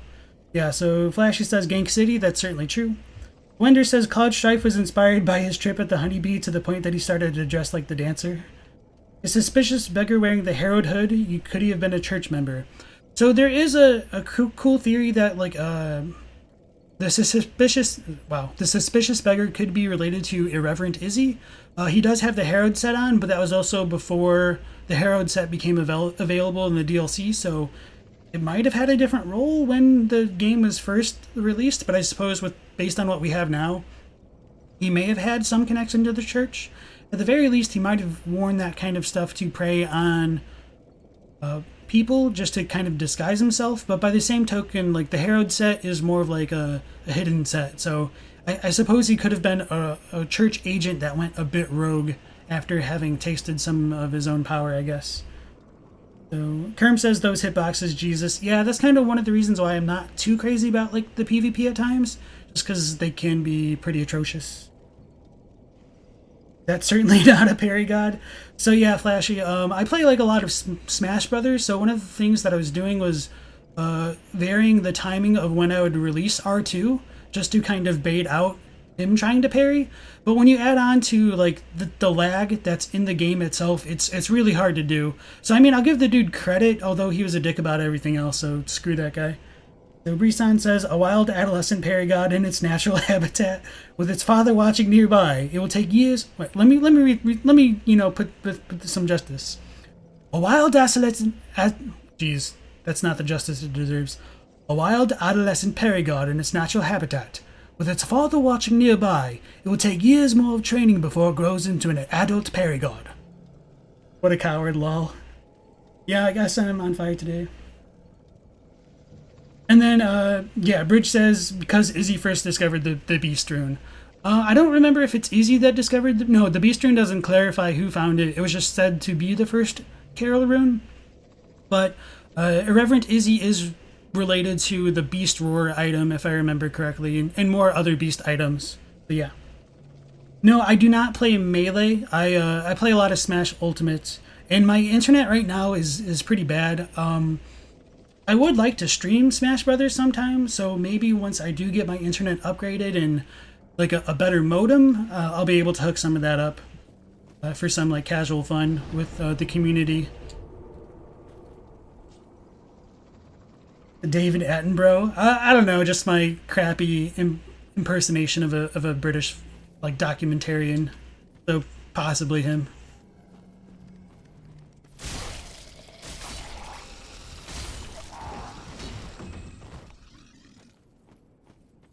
Oh, a purple summon sign, that's cool. I'm not too worried about summoning here, especially for like the Crystal Sages. I'll probably skip the Crystal Sage for now, and then maybe go straight to the Abysswalker. No, what do I want to do? It's always a good question, isn't it?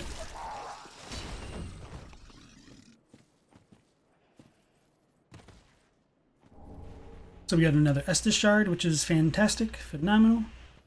And so this will just kind of circle us back to where we were. This guy will wake up, and we can have him like we can kite him into the fire. Holy crap. I guess I don't know my own strength sometimes.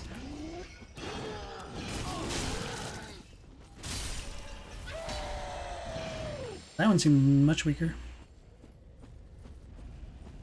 So that's you know, some of the good old PS4 flipping in. A cool grab. See, that's a lot like the Scourge Beast grab. And I should have just been aggressive Bloodborne style, I suppose. If I learned anything from these FromSoft games, it's press your advantage when you have it. So yeah, I guess I'm open to where I want to go next. Chat, would you rather me deal with the Crystal Sages or potentially go towards the swamp? I guess the swamp's a bit slower and bosses can be fun. What am I doing? I need to go that way. And not whiff so much.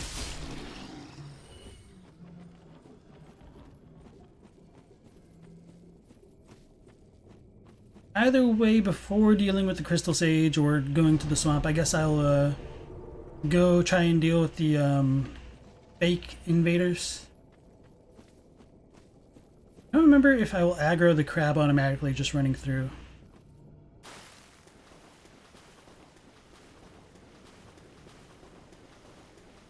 The purple summon sign is Hodrick, right? I thought that was a player's one. Maybe. Wolf Boys? Okay, you guys want me to deal with the Wolf Boys? You like the Cathedral? It's an interesting place. I mean, I like the place of the Cathedral more. I just love the boss fight for the Abysswalkers. And I know a lot of people hate the swamp, so there's definitely pros and cons for both places, I suppose, right now.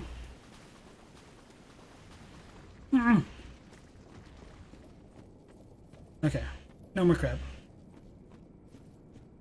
And so it's not normal to get this item here. You need to go through that like building that you kind of skipped past. So the range on these hunter dudes is pretty ridiculous. There's going to be 2 in total. We got one with like a giant ass club and some armor, and another one with like I think like a claymore of some kind. I don't remember.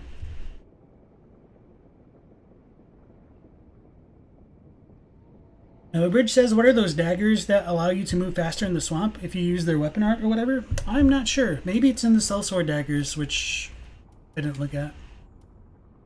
Oh, sellsword twin blades. So paired scimitars used by certain sellswords. The scimitar's sharp blades make for effective slashing attacks, but fare poorly against metal armor and tough scale-covered hides. With a scimitar in each hand, the wielder can vary their onslaught with unique left-handed attacks when in the proper stance. So yeah, there's not too much lore behind that. You know, just mercenaries use these mostly.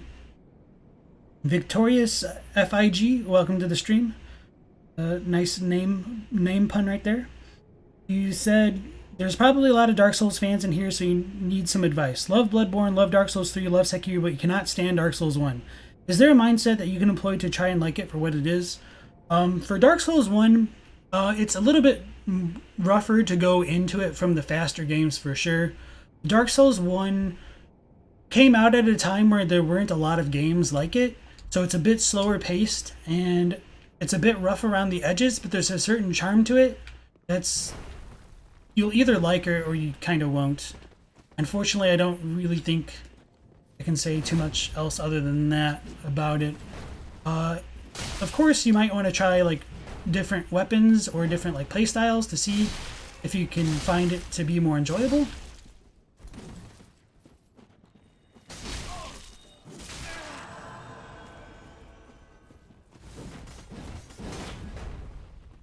Oh, really? Oh, wow, he just walked out of the backstab. It's like, crap, I can't think of the MMA fighter's name where he's just like, armbars aren't real, just stand up or something like that. It feels when the NPCs are doing a better job at PvP than actual PvPers.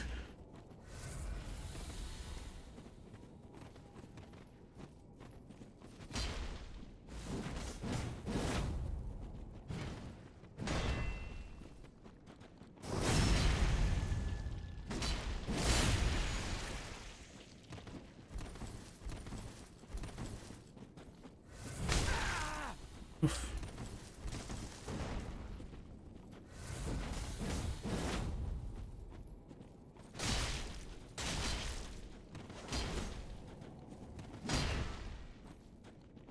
Okay, need to get a bit better about the dodging on that one, rather than relying on the shield. It's a cool learning experience. Dead.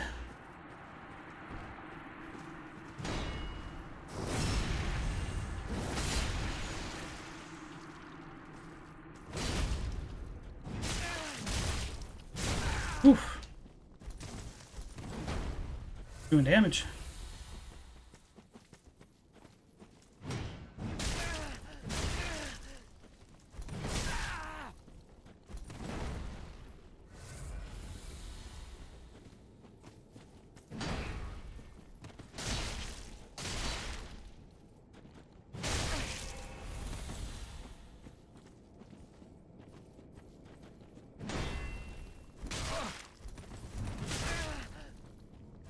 Probably just be aggressive. We got the Exile Greatsword. He just poised the shit out of me. Oof. I think that dude might have killed me if he hit. No, I could have lived. In the Great Club. So I'll go back to the bonfire, heal up, and then see if chat's gotten some final verdicts. If I don't get killed by a giant crab. Or maybe I should go back to the shrine and potentially buy the Dark Hand or level up. And that makes the most sense.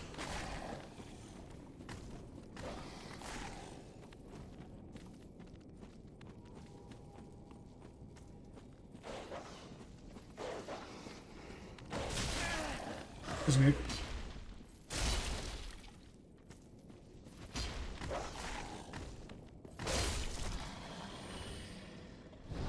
Yep, go back to the shrine.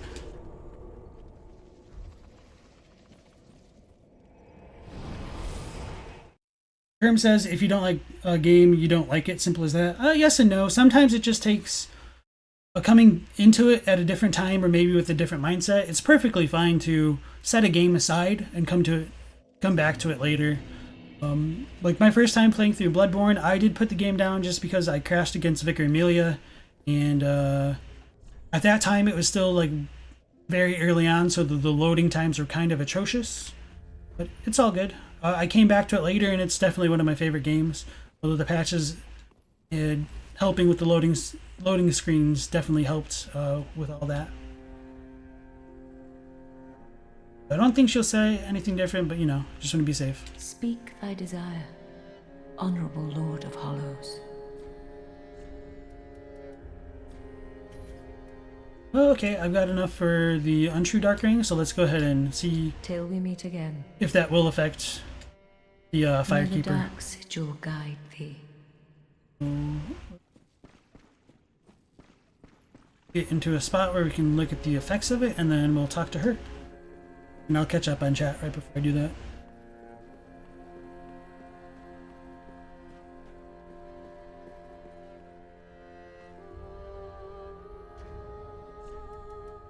We got the life ring or the blue.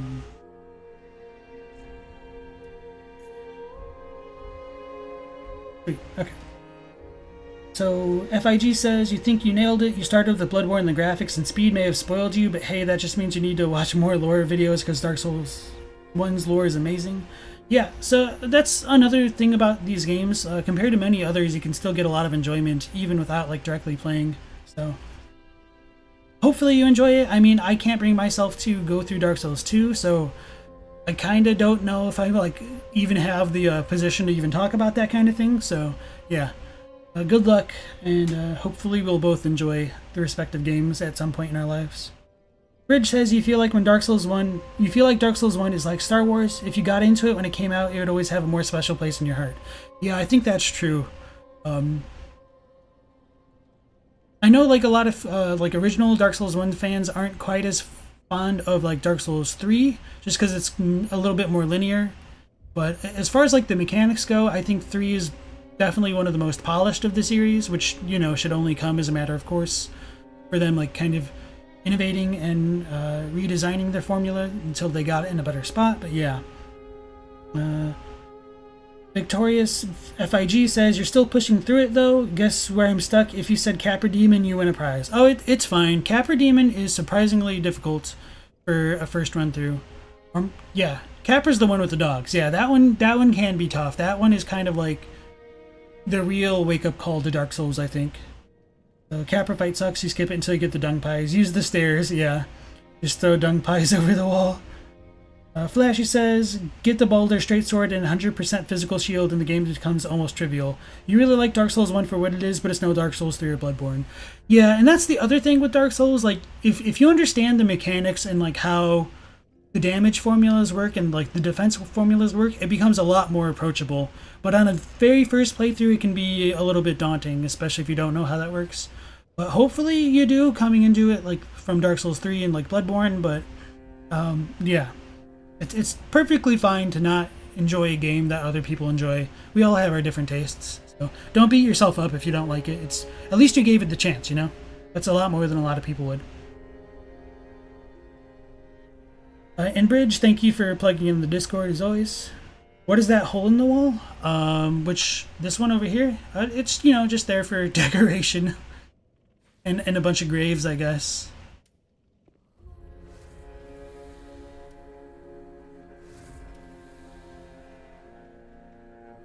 Yeah. Weird. Never thought about it.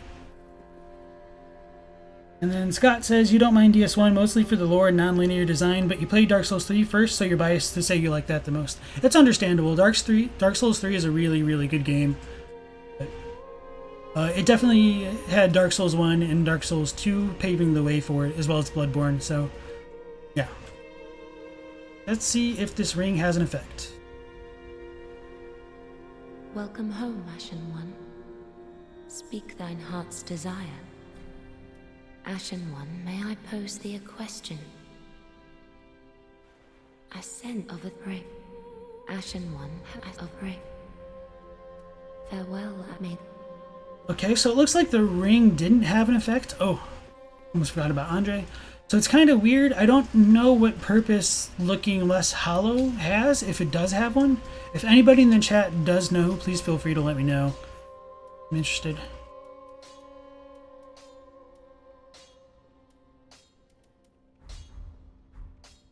Talk to Andre, get some water, and continue. Just good, wasn't he? Oh, we get the coal. Okay.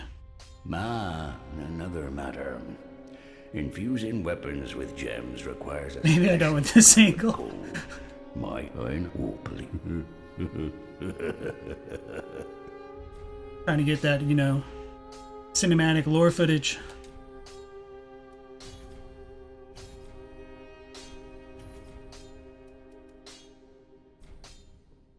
Oh, whoa. I need to read that. Okay.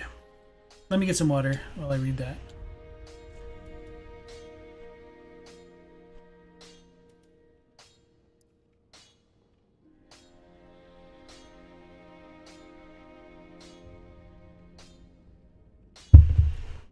So, Ramus says I need to teleport into the shrine. So maybe if I jump off and then come back in. Okay, I'll read the thing, jump to my death, and then talk to her. And if that doesn't work, I'll teleport in.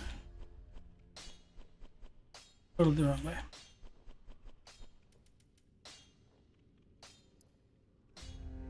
So this is a Farron coal. It's coal used for weapon infusion. Long ago, used to forge the greatswords of the undead legion of Farron. Give to the blacksmith in the shrine to allow the use of gems for heavy, sharp, and poison infusion.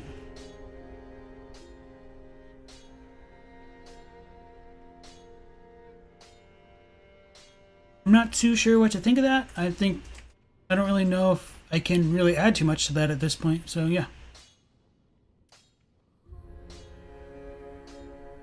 Okay, yeah, I did check all the others. But we'll go ahead and give this to Andre.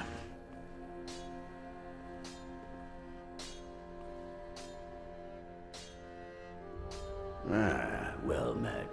'Tis good to see ye in good health. What needs smithing this day? Oh, my. This coal is from the Undead Legion, used to forge the weapons of Farron's Abyss Watchers. A fine prize. I'm honored to be endued with it. Now I'll be equipped to infuse special gems. Praise the gods, eh? Time to put this brawn to use. So that's one of the cooler things in the series, like having different types of coals or flames imbues weapons with different properties. So let's just go ahead and build up this Zweihander. I don't think I have any of the larger ones to upgrade either that or the Claymore further. I can find it. Oh, so I'm one Titanite shard short, which is fine, I suppose. And I still don't have any of the large Titanite shards. Oh, the Exile Greatsword. Maybe I want to try that one out for a little bit. Pretty. I feel like Peter Griffin with the whole ooh piece of candy. Oh, it has a lot more decks than I was expecting. Oh, I didn't read this or the club. Okay. So let me check out the chat and then I'll go back into this. And so FIG states he really liked, you really feel like Dark Souls 3 nailed the overall aesthetic as far as the fading flame and the effects it was having on the world. It's such a last gasp quest for light. Like if this doesn't work, that's it. Yeah. There is a lot of stuff I really do like about Dark Souls 3. But unfortunately, just some of its tie-ins into the other games feel a little bit rushed or a little bit shallow, which is a bit unfortunate. But definitely, it's the most straightforward of the trilogy, I think, for the most part. Chris says it turns off your invader color, which is why you use it. Are you talking about the ring? That'd be interesting. Bridge says to Justin that you played Bloodborne on the PC your first time. It's available on the PS Now service. So if you have a good internet connection, it could be a fun way to experience it on the PC. Yes, that is a possibility. The only like real drawback, besides like the whole latency stuff, is that you won't be able to access the DLC on PS Now. Yeah, and then Flashy says the DLC is too good to miss. Michael Monona, welcome back to the stream. It's nice to see you again. Bridge says, Father Owl is a test to see how durable your controller is when thrown across the room in a fury. I can't say I've done that myself. I like to say I'm like too poor to break my equipment, so I try to treat it with like a lot of care. It's not even that I'm too poor, I'm just too much of a miser to feel like spending the money, I suppose. FIG says you totally agree with Ramus and that the narrative and the gameplay are so intricately and perfectly woven into the series. Alright, Michael, hello, sorry. There is that little bit of a chat delay and, me monologuing about the lore a bit. And so, as they went on, the narrative informed the gameplay and vice versa to the point it's difficult to separate the two. It's going well, Michael. How about yourself?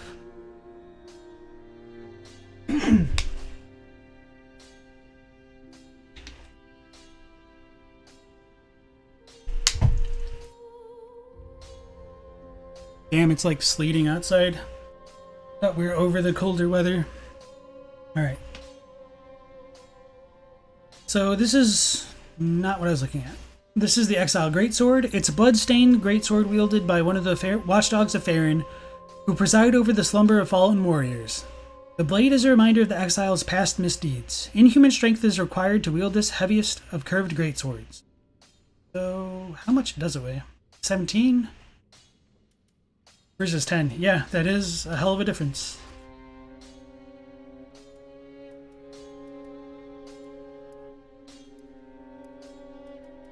Oh, I forgot about the butcher's knife. Oh, this one's smaller though, I think. Counts as an axe? Interesting. Oh, so yeah, with this talking about it belonging to the Watchdogs of Farron, that could describe those two NPCs that we fought as being the Watchdogs of Farron. Amongst them, I suppose. So it seems as though they're guarding that kind of swamp area from invaders. So this is the Great Club. It's a wood club fashioned from the branch of a giant tree. Requires considerable strength to wield. It's a hard, durable weapon. Its weight makes it easier to break the guards of shields, which is true if you saw me get stomped on by those NPCs briefly.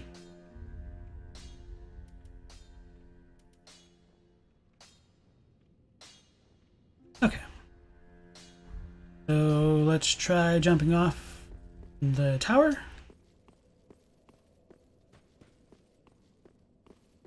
And then talking to the Firekeeper. So I think I'll deal with the Crystal Sage first and then go through the swamp. Victorious FIG, holy shit, thank you for the 50. You said you appreciate me interacting with us. You can throw this in case you do occasionally accidentally throw a controller. Thank you so much, man. I appreciate that. If you do join the Discord, let me know, and I will set you up with both like the VIP role and the early access role. And hopefully, I will get my channel memberships set up on like the YouTube itself, so that way you guys can enjoy like some silly emotes that I've got in development and like the channel badges, so you can use those in other chats as well. But thank you again for the 50, especially for just stopping in the first stream. That's really, really nice of you.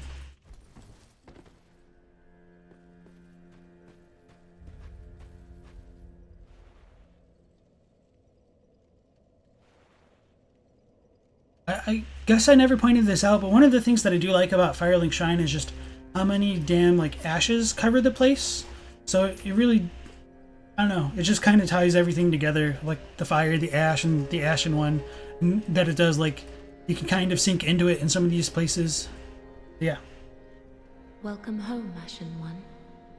Speak thine heart's desire. Ashen One, may I pose thee a question? Right, so she hasn't. Or did I unequip it? Yeah, I did. That was dumb of me. Okay. Let's go get my souls and jump off again. And then deal with the load times. So Justin says you don't want to buy a PlayStation 4 or a 5. Yeah, I understand. If you haven't had a PlayStation 4, I mean, I would almost recommend the PS5 just because you do get like a really decent backlog of the games. You can play like Bloodborne for free and all that, and it does have like the really fast SSD. Not, you know, that I'm like sponsored by PlayStation or anything, but I do think there's value if you did end up picking one up, but you're perfectly fine not to as well. But yeah, being able to play Bloodborne and then like Dark Souls 3 and 2 in 60 FPS would be really nice. I kind of wish I had the PS5 just for that. I suppose I could have gotten Dark Souls 3 on the computer, but honestly, I don't even remember what happened. But I think originally I went on deployment and I bought Dark Souls 3 before I went on the deployment, because when I went to buy it on PlayStation 4 like a couple years after the fact, like it was already in my library and I was like, what? I don't remember buying this. It was always on my like definitely play this list. What? I can just walk through that? Okay, I guess it just went through. And so yeah, I totally forgot that I bought Dark Souls 3 for a while. So that's kind of interesting. But why did I just do that? Welcome home, Ashen One. Speak thine heart's desire. Ashen One, may I pose thee? Alright, so I'll pour it out and pour it back in. I still look human. See if that really does influence anything.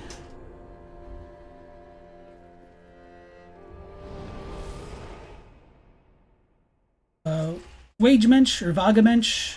Guys, if I mispronounce your names, please tell me. I know some people like mispronounce things. That's something that I do take somewhat seriously. Like I might not always get it right, but I do at least want to like put in the effort. Because I don't know, I feel like it's important to be identified properly. So Flashy, thank you for the 10 pounds. Holy crap. You said you came across my channel and stream randomly and it's given you something to do this evening. Add this to the controller replacement fund. But thank you very much. I appreciate all of that, all of the support you guys are giving me. It makes it much easier to like get more, to be able to put more back into the channel with like getting like the emotes ready, getting like the larger hard drive. So yeah, you guys are making this become a much more like pleasant experience for everyone by helping support. So thank you again.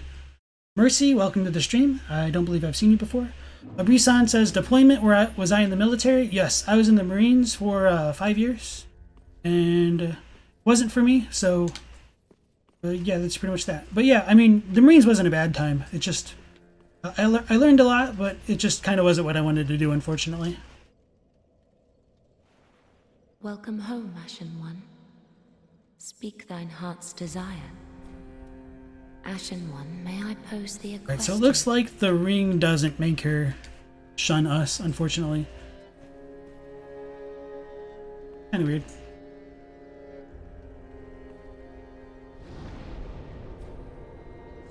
We go back to the woods. All right, and so yeah, if you guys do donate, also if you join the Discord, I think I have Last Marine. Here's my invite link. If you guys join the Discord and let me know who you are, I will set you up with like the VIP role and the early access role. I don't know if I can gift like channel memberships once they go live. I would hope so, because that way, like I do intend to make the videos I release be like early accessible to the people who donate to me first, just to kind of thank them and give them like a little bit of a sneak peek. And maybe catch if I make a mistake or anything like that, or forget to credit somebody who deserves to be credited in the videos. Okay. Kerm says Lance McDonald messed up with the internal files of the game to run BB at 60 frames per second. So you think anyone can do it? Yes and no. I know you have to have like, you know, the whole like jailbroken system, and he's using the PS4 Pro, which gives a much smoother experience than some of the other, than like the base PS4. But yeah, there is the possibility to play Bloodborne at a more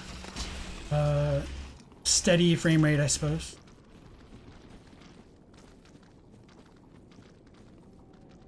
So the second pronunciation was correct, so it's Vagamensch. Okay.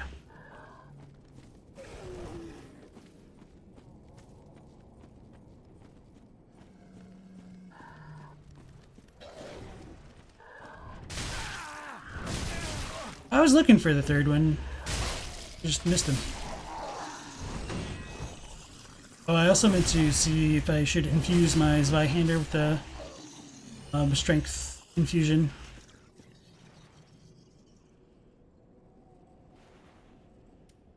Oh, I totally forgot that like jumping off the cliff removed the embering. Not that big a deal. For now at least.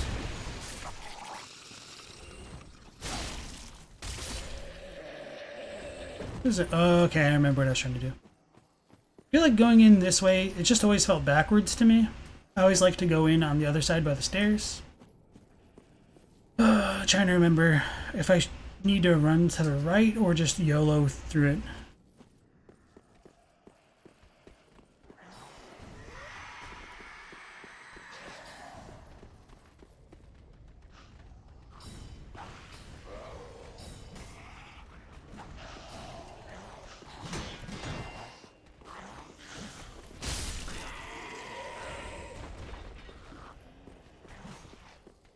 Was one of those the sorcerer? I guess so.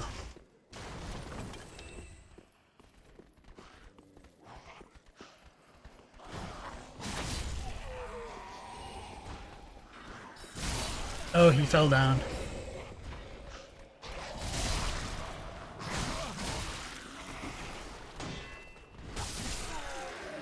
Oh, it got me? I thought I had more health. Okay. Well, let's just pretend yeah, whatever. So, Valgamensch also says, also, that is once we become the 5th person on Earth to own a PlayStation 5. Victoria says, you can't wait to catch a PS5. No way you're feeding a scalper, so the wait continues. Yeah, for sure. It's rough. You gotta get that stuff within like 30 seconds. Well, that's not even long enough, honestly. It's still, I'm still in a little bit of disbelief how tough it is to grab one so long after it's been released.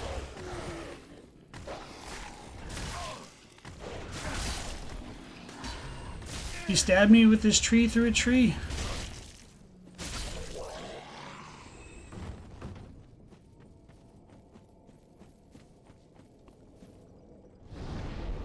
Bridge says you suspect LP cares about the right names because he is fond of languages and knows how much words can convey. Yeah, I don't know. I just also like, you know, to put in the effort to say things right. So I mean that does 100% tie into what you say, but I don't know. It just shows like a level of care that you want people to like feel comforted or like welcome in your community. And so if it does take a little bit of extra effort to, you know, make that happen, I'm perfectly fine with it. I'd much rather people let me know if I'm mispronouncing their name as opposed to not. Oh, so the ones on the ground, okay.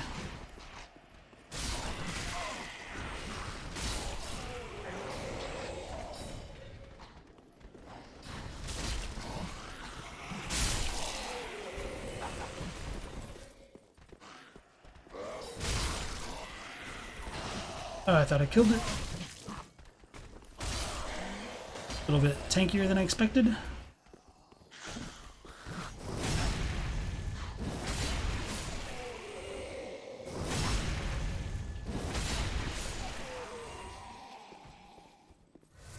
Yeah, so I come from a fairly multicultural area, and it just was always like a little bit cringe to me if people butchered something like names at times. I thought there was an invisible wall in one of these spots. I'm probably misremembering.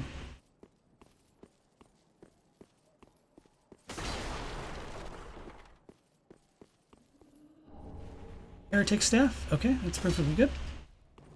I'll check that out.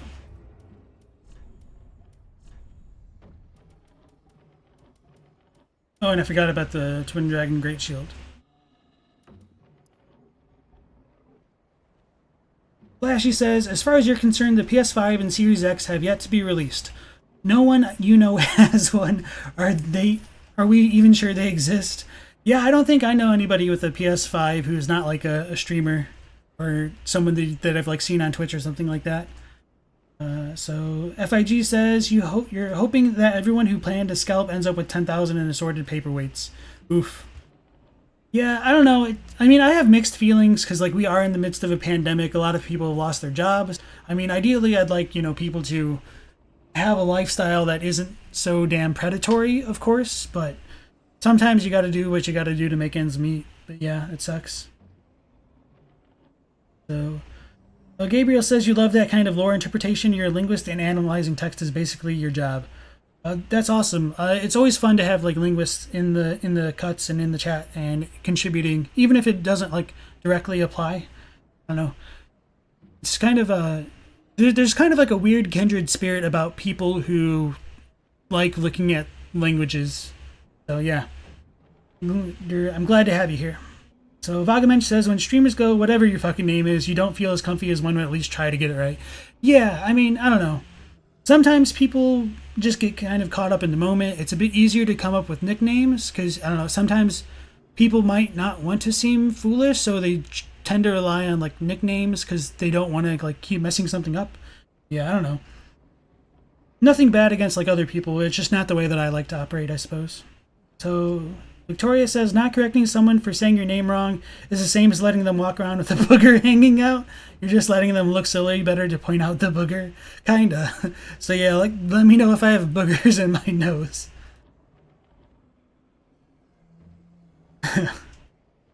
Screw consoles, PC Master Race for life. For me, it's more about, like, the software. Like, I'll play anything as long as it's, like, accessible, you know? And it's, like, a good game, regardless of what system it's on.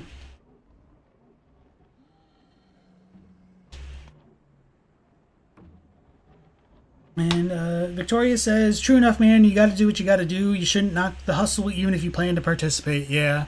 It's unfortunate, but... Alright. The Heretic Staff. This is a catalyst used by generations of heretic sorcerers. Sorcery is a logical academic discipline, and the power of sorceries depends heavily on the caster's intelligence. So yeah, that's a pretty straightforward description there. And going back off with like the whole Heretic Staff, that's kind of an interesting juxtaposition that it would have against, say, miracles, because to be a heretic is, to be somebody who is more or less against a set religion, or religions in general, or more even just like an established way or order. So it seems as though those who are following the path of intelligence in Dark Souls are against religion, which goes in with like the miracles and stuff like that, and faith. So yeah, kind of cool how that works out sometimes. Oh yeah, I forgot to actually equip this. Don't even really remember how it works. So this works as a shield. What's its weight? Isn't it like nothing? Okay, yeah. So maybe I'll equip that as the secondary shield slot.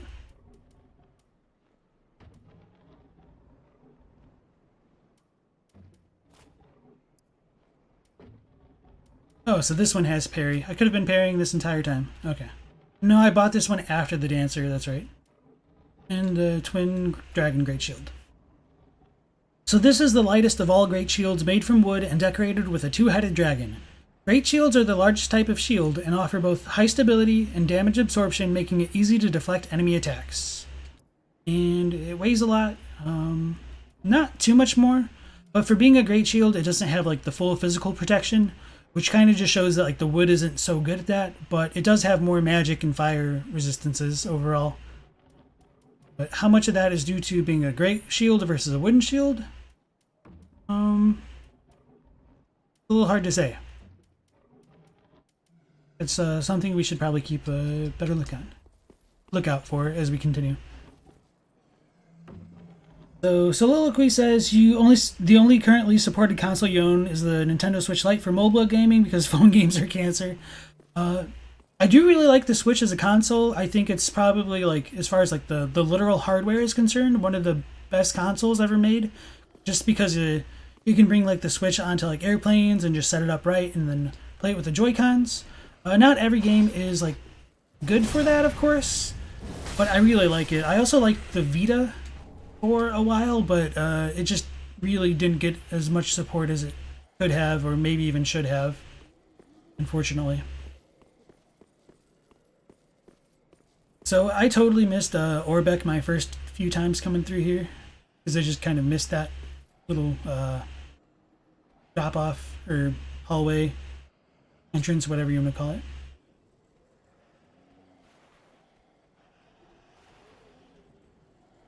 So for some of the new people in chat, part of the reason why I like get up with these binoculars and try to set it up beforehand is I am recording this footage for future lore video, so I do want to try to make it a bit more cinematic at times. Well, this is unexpected. I don't often have visitors. What do you want? This is my study that you've happened upon. If you haven't any business, I've reading to get back to. Yes, I see. On your way, then. This is my study, and I've plenty of reading to do. Oh, enough of you already. Do you have business with me? How intriguing. You'd better not. Sorcery is not for everyone, and should never be forced. You have your own methods. Sorcery need not be one of them. Don't let it bother you. Be on your way, then. You're unkindled. Shouldn't you get back to your duty? So that was Orbeck's nice way of saying that I've got, you know, the whole monkey brain. I'm too dumb to learn sorceries.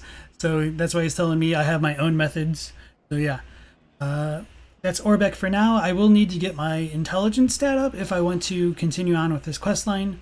I don't remember how far I need to progress before he like goes away. I don't remember if he does. I don't think he does, but I just don't remember a lot of the Dark Souls 3 quests super well. So yeah, getting him is a bit more necessary to do some more stuff with Yuria, so I might have to devote the points to that at some point. So let's go back to the chat. Rufio Santos, welcome to the stream. You said, you just wanted to say you love my videos and my insight into the lore, as well as my respect and appreciation for the different interpretations that various languages can afford us as a community. Thank you very much, and keep up the great work. Yeah, thank you very much, Rufio. I'm glad you found the videos, and that's brought you into the stream to leave such a nice comment. So welcome in. I hope you stick around. So Ramus says, it's interesting how sorcery and miracles have the same birthbed even before pyromancy. We know the lore indicates fire sorceries existed before pyro. Yeah, that's kind of interesting to think about too. I don't have too many concrete thoughts about that, but yeah, because I mean, like, you know, I guess that makes sense because like fire is, you know, souls in a way, and sorcery comes from the soul as well. So fire sorceries. I wonder that, yeah, that makes me wonder if they call them fire sorceries, and if they do, how they're referred to in the Japanese. So that might be something I look into later a bit more in my free time. So Kerm says, LP, are you just a content creator now? Just wondering. No, I still do translation stuff on the side. However, I mean, if this content creation stuff does work out a bit more, I might, you know, shift some of my focus to working on that a bit more. It's like, so far it's going well, but we need a bit more growth. And not that that's like a bad thing. Like, you guys are awesome, and you know, this is kind of really just started out as a hobby that's just kind of worked out to where it is so far. So yeah, once like Elden Ring comes out, if I do produce more content with that, I mean, that also might make me blow up a bit more as well. But we'll see. Yeah, for sure. So FIG says to Soliloquy, despite the hotness of your takes, you're unable to disagree with your preferences. As an older gamer, started in '87, you're looking more in the direction of PC. Yeah, there's pros and cons to each, and you know, if you're very patient, you can wait long enough that like the PC emulation scene can catch up to a lot of the older consoles and generations. So there is always hope in the future. Like, you know, being able to play like Demon Souls at 60 FPS is a thing now. Compared to when it first came out. And consoles are cool, but you like having everything in one place. Like right now you have the Wii U, 2 PS4s, and an Xbox 360. You'd rather just have a PC at this point. Yeah, that's understandable as well, especially if you're like moving around a lot. So yeah, it's part of the reason why I just have like a laptop as opposed to like a real like tower setup. Just because when I was in the Marines and I was moving around much more frequently, it was just a lot easier for me to have fewer possessions And I'm not really sure that I've gotten over that kind of mentality, or even if I will, I do kind of like having less physical stuff to some degree. I mean, collector's editions are nice, but I don't know. They don't necessarily bring me as much happiness as I think warrants like keeping all the stuff around at times. I don't know. But that's just me. So Victorious says, yeah, so Flashy says he's basically calling you an unintelligent brute. Yeah, he did a very good job of, sparing our feelings about that one at least. And Victoria says, despite as in the takes are hot enough for argument, but your opinions are your opinions and you super respect that. 10 intelligence. Okay. So yeah, 10 int isn't too much, I think. Okay, so that's only 2 levels. That'd be easy enough to do.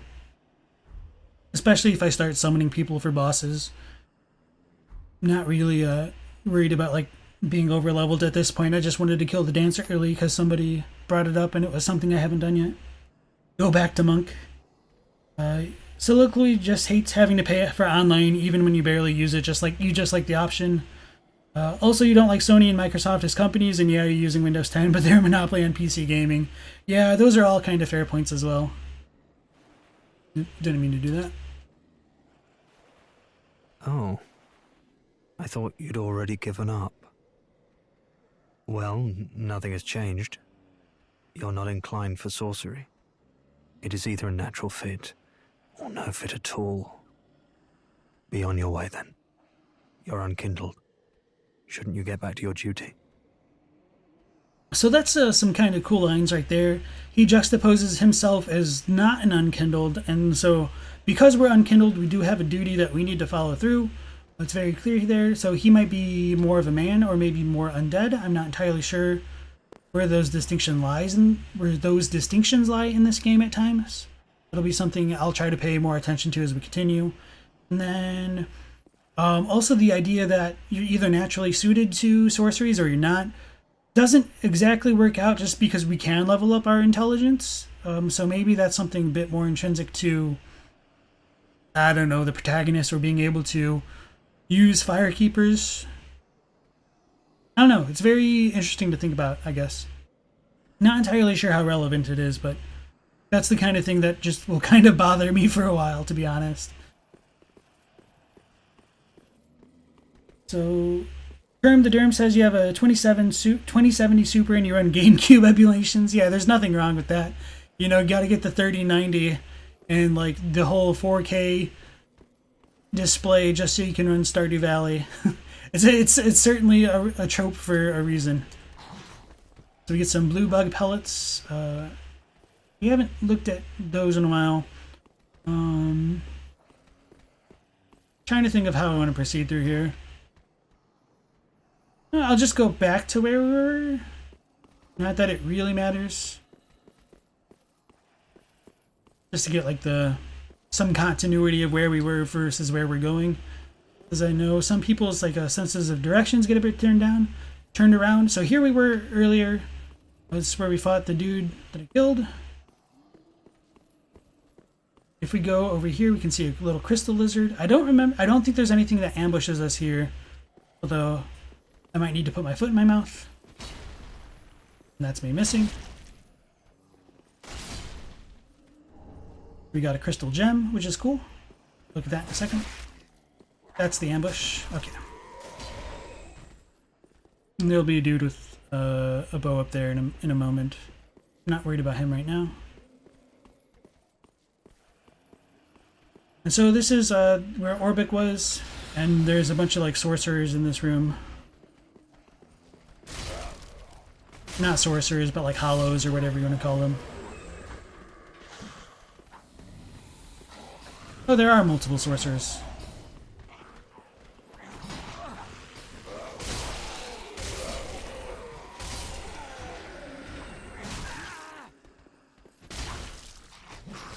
That guy's got purple stuff on him?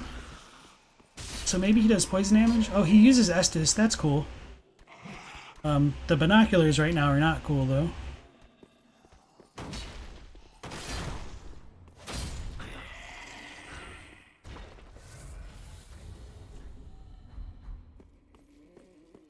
And so up ahead is the way to the Crystal Sage. I won't do that quite yet. I'll just go back to the other portion of like this dilapidated fortress ramparts, I guess. I don't know what to call them.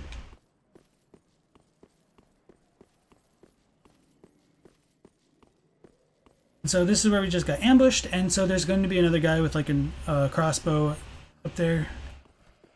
Maybe he throws bombs. Oh no, there's the crystal sage. Okay, well, not like an actual crystal sage, but a sorcerer.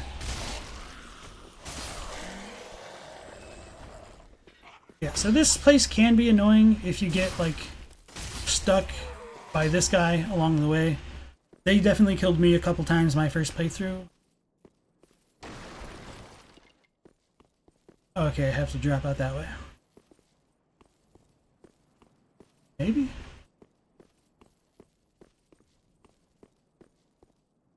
Okay, here we go. This is another Ring of Sacrifice. So yeah, these are the stairs that I talked about that I kind of always felt like they were like the front entrance to this area.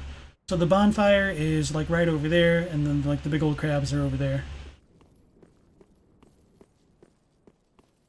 So yeah, that's pretty much that for this small area up until we run towards the Crystal Sage. I've never done the Crystal Sage with a gigantic weapon. Imagine it might actually be a little bit easier if we do slightly more damage, but yeah. Before going up there, I'll just catch back up with the chat again.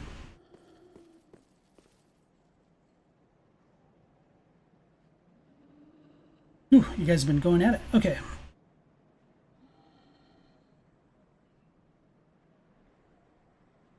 So Soliloquy says, but now you got locked out of your PlayStation account because the last time you booted up your PlayStation 4 to play Bloodborne, you couldn't remember your password and you're locked out the old email you used for your PlayStation account too. Yeah, that's rough. And just for anybody listening, like make sure you have secondary ways to access your accounts, or even a potential smart thing to do, but it's also not so smart, is to have like a backup email address where you can kind of forward extra emails to that email address. So if you do get locked out of your account, you can at least still get the same kind of info at times. But also you might just want to think of another way to make like some password management systems, whether that's using software or like even just using a notepad on your own like personal device and making maybe like some coded things to remind you of what your passwords were. But yeah, make sure to like have a good management process for like all of your accounts, because it can be really frustrating to lose access to that. So you might also want to think of ways to wean off only using one service. It's a little hard to say just because like I use Gmail for pretty much everything at this point, because that's just where a lot of my things just kind of connected to. But yeah, sorry to hear that, Soliloquy. 400 hours of character building and blood gem grinding gone forever. Yeah, that's really rough. And then the other thing is, I mean, obviously if you lose your account and if you're using like digital software, that's going to be a much bigger blow. If you guys also have like USB devices, you can also like back up your saves there if you have that available. Bridge says you have a 7-year-old Republic of Gaming laptop and you love that thing. And yeah, you guys might also want to get like an external drive sometimes and maybe back up some of your more important like personal folders, like pictures. Like I lost a phone once, and I lost a lot of really beautiful pictures from when I was on deployment. So that's just like one of my big regrets. I didn't think to just like back those up immediately after I got back. So my phone ended up dying and I lost the SD card that was with it. So that was just really unfortunate. Tic-tac-toe against the hardest opponent, yourself. McCurm says if your Bloodborne characters got deleted, you'd throw your PS4 out. Yeah, pretty rough. I wouldn't go that far, but I definitely know the feeling. Rufio says to Soliloquy, you feel his pain. You recently lost 700 hours of your original Dark Souls run because your old PS3 finally died. You didn't have the save data backed up. Yeah, it's rough, man. Yeah. And then Ramus says, oh yeah, for sure, but the Lost Izalith lore mentions fire sorceries by name. Okay, yeah, so I'll have to look at the Izalith stuff again. Because I thought I remembered what you're talking about, but yeah, it's interesting that they call them fire sorceries. I want to look into that a bit more. And Soliloquy says, the only reason you keep your PS4 is because you still have a PT installed on it. Probably is still worth something to Kojima fanboys. Yeah, maybe. I do hope that they do kind of resolve that, like, that Silent Hill stuff. And then Flashy says you can't wait for the Elden Ring trailer. Later this month, we need more Soulsborne Kiro games. I just pretend that that stuff doesn't exist until it does, just to keep down my internal levels of hype. Kerm asks if anybody's interested to run some Bloodborne dungeons. Online seems a little bit barren lately. I think the online might have slowed down a bit with the addition of the let's call it the naughty chalice, which makes grinding much faster. So Victoria says, is the Elden Ring related to Eternal Ring? Did FromSoft do that one? I am unfamiliar, to be honest. Effervescent says, it's cool, FIG, you weren't planning on paying for PS Plus again anyway. There's been a lot of online activity for Dark Souls 3 lately. You say probably because the Dark Souls 2 annual reading just ended and Dark Souls 3's ones is coming up. Amos says, the natural fit thing is probably also a reference to how Vinheim Dragon School is referenced to be a place for appearances, and if you remember correctly, this NPC was looked down on there. Yeah, so Vinheim, or Orbeck was, if I remember correctly, they looked down on him because he was poor, and he became a spy for the Church of Londor because they would pay for his schooling, if I remember correctly. I could be wrong there. So you might be onto something there with... So that might not be more of like an actual thing and probably just more of Orbeck's own perspective there.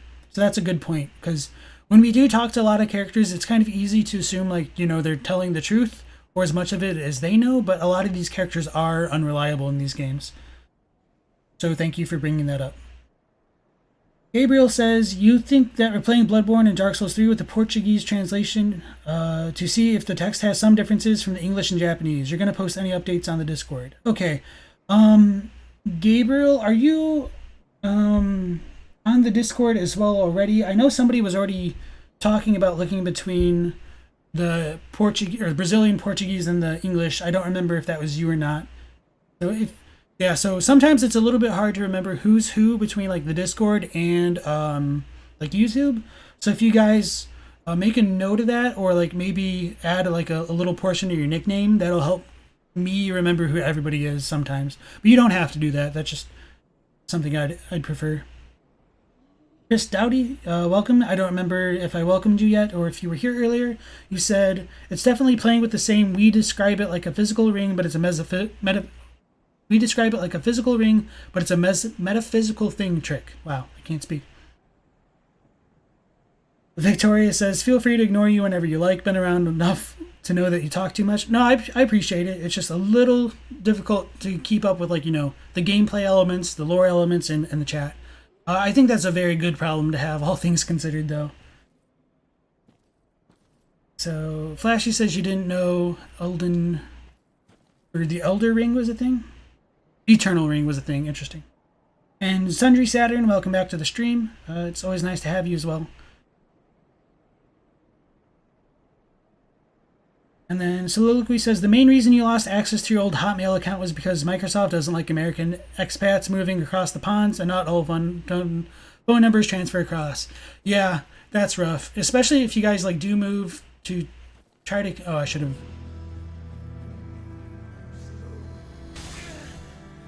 Actually, I was gonna go ahead and save Scum beforehand. There's the item, the Homeward Bone. I went to the shrine by accident. So yeah, Crystal Sage isn't too hard. I might accidentally kill it, especially with the HUD off. So I wanted to potentially like summon people for it, just to get some like more perspectives. So I'll go back to the Crucifixion Woods, I'll save Scum my game, load it back up, and try Crystal Sage maybe once or twice, and then I'll summon people in. If anybody does. So yeah, I am on PlayStation 4, and if anybody wants to get summoned in, I'll try to set up a password, and if you want to come in and join me, let me know. If not, I might just summon Arando, or maybe the NPC, the Hodrick guy. What am I doing? am I doing? Okay.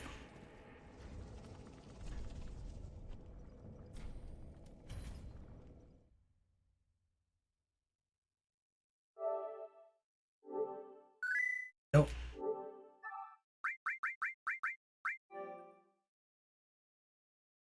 So it's weird that it's automatically going to the PS Plus thing instead of my USB drive, but it's not the end of the world. I guess uploading is slower because I'm streaming for sure. This is really slow. So FIG says you haven't seen anyone make the connection between Eternal Ring and Elden Ring before, so you wonder if there's even a link. Yeah, I've never even heard of Eternal Ring, so I'd be interested to learn more. Said, kind of like a Demon Souls versus Dark Souls thing where the name contains part of the previous version's title. In this case, Ring suggests a link. Okay. So Gabriel is Gabriel98 in the Discord, but you haven't posted about the translation in it. Okay. So there was another person, and I'm really bad with names, so I apologize if I do tend to forget people's names at times. But there was somebody else a couple weeks ago who said that they were a translator and they wanted to look at the Brazilian Portuguese and compare that to both the Japanese and the English. So you might want to try to connect with them. And after the stream, if you leave a message, that'll help me remember to look at who they were, and probably connect you guys there as well if you're really interested in it.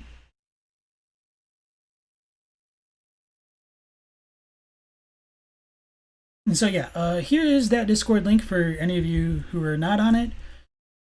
If you're interested in, there's no pressure for sure. It's just a nice way to stay connected and get live alerts of when I'm going to go live. So as I've said before, maybe not on the stream obviously, but I do want to be streaming from 1 p.m. Eastern Standard Time or 6 p.m. Greenwich Mean Time every day of the work week until the Lorethrough is complete. I'll be streaming for about 3 to 4 hours each time. So yeah.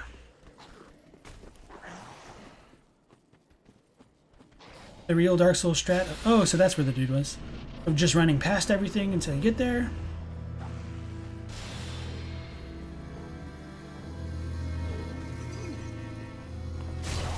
Oh, I forgot this stuff homes on me.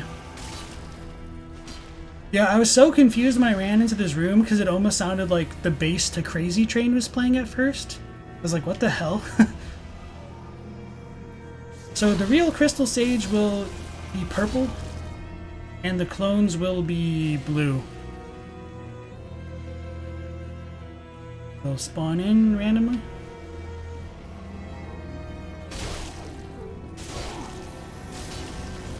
So you just kind of want to do the hit and runs as quickly as possible. So I think now the clones might start showing up.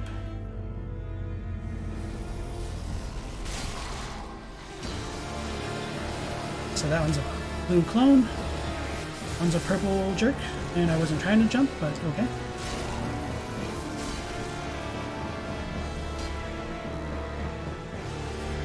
Really easy to take a decent amount of chip damage here, so I try to heal in between. Figured that was a clone.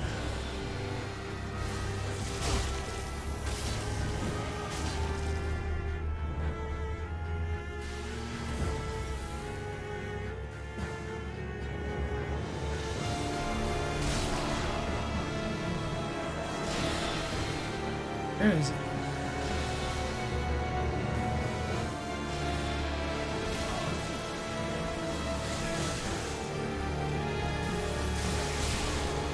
Got it. Okay, that's fine. I'll give her one more try maybe, and then I might summon, maybe not. This fight's not too important. It's really easy anyway. Might just take a little bit of time unless somebody really wants to get summoned in. So Kerm needs to head out. Okay, thank you for staying in the chat for so long and participating. It's always a pleasure having you, Kerm. And I hope you have a good day or good night, wherever you are.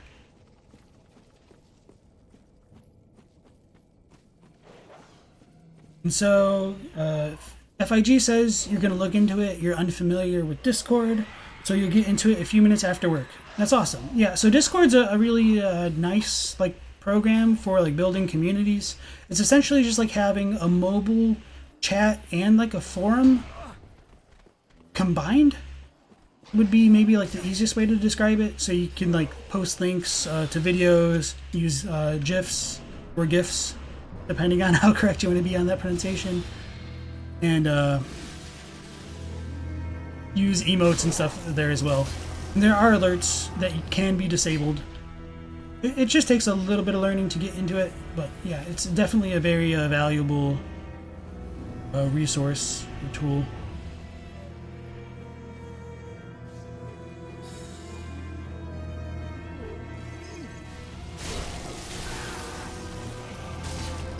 Could just hit it faster.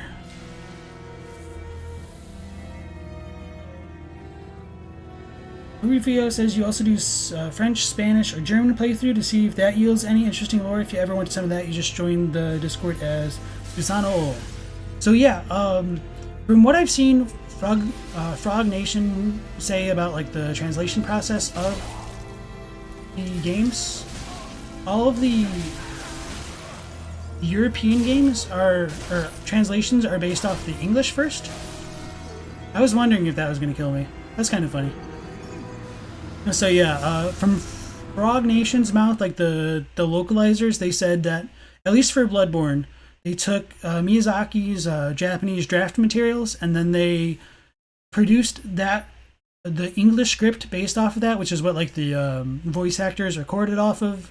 And then from there, they use that for the other European languages in the game. So if there are differences between like those games, or those translations versus the English, that is a bit interesting at times because presumably they should be based on the English. So it's always interesting to see if it ends up being closer to what's in Japanese or even completely different from both. But I have heard that there might have been some like differences in the German one. I don't know how accurate that information was.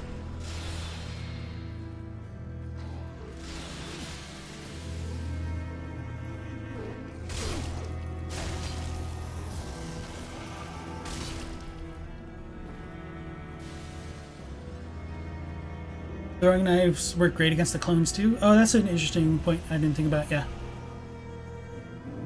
Especially with the Zweihander, just because I am so damn slow. Just want those orbs to rip. Those orbs to go away. Maybe I need to step? Okay. Not like that though.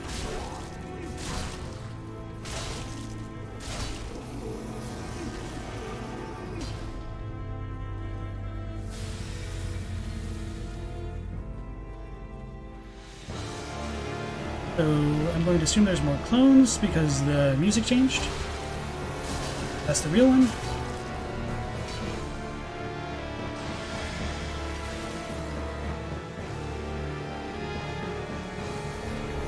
It's gonna be clone, that's gonna be clone. That's okay.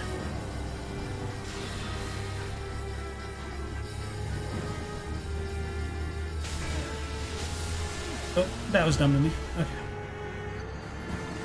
It's funny, I talked all this shit and now I'm dying to the Crystal Sage.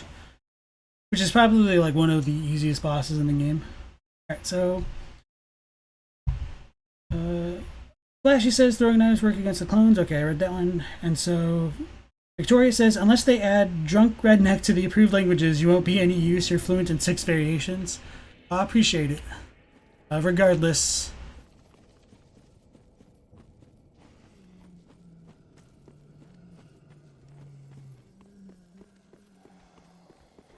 So Saturn says to Victorious, you've heard some discussion with Eternal Ring, like if Elden Ring would be an actual physical ring or like Eternal. And so Remus says, you never understood why the Crystal Sages use illusions and teleport when those type of spells are more akin to Gwendolyn's aspects of magic. So yeah, that's another weird thing to consider. So like crystals I would consider to be more like intelligence based.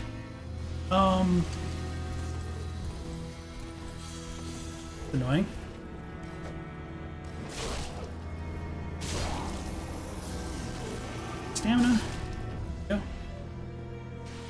crystal type stuff is more associated with like intelligence and like Logan and dragons to a certain degree. I mean, not completely.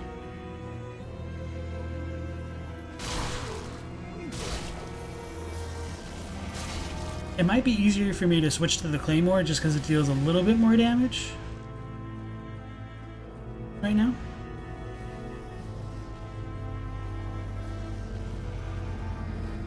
Oh, get scared.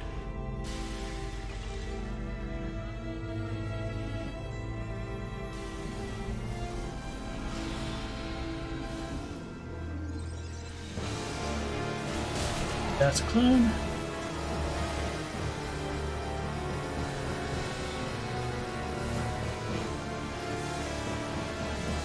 Holy crap.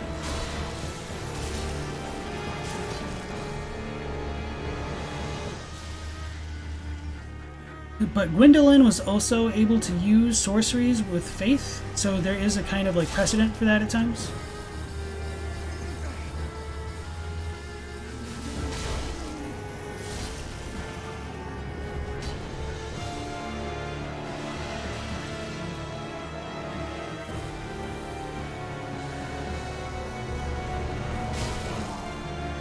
Thought so.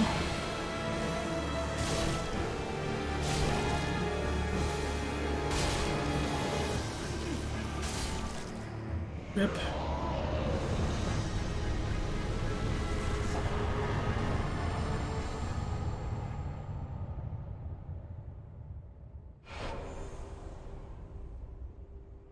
Alright, so that was actually pretty cool for a death sequence, and I am right on the bonfire.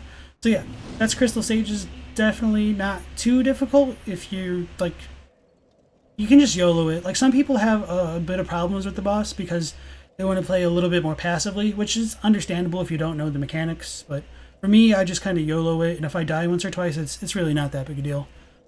So that's the Crystal Sages, and then from here we can proceed towards the Cathedral of the Deep. I don't think I want to do that just yet. I want to go into the Undead Legion, the Farron Watchdogs, or whatever. Yeah, I'll just go to Firelink Shrine and check out the chat for now. Tiny Boots, welcome back to the stream. Yeah, stream hype. Sweet.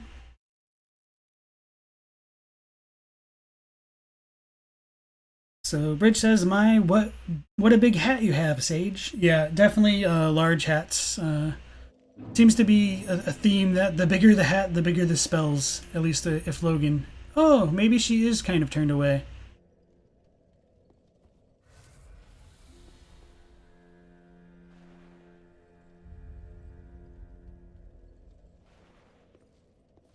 Welcome home, Ashen One. Speak thine heart's desire. Ashen One, may I pass of a thread? Okay, that's interesting. Very well, then take no... Level up. Let's go with that intelligence, just so we can get the Orbeck stuff going. A little bit more than 5,000 souls. 6,000 pretty much. Farewell,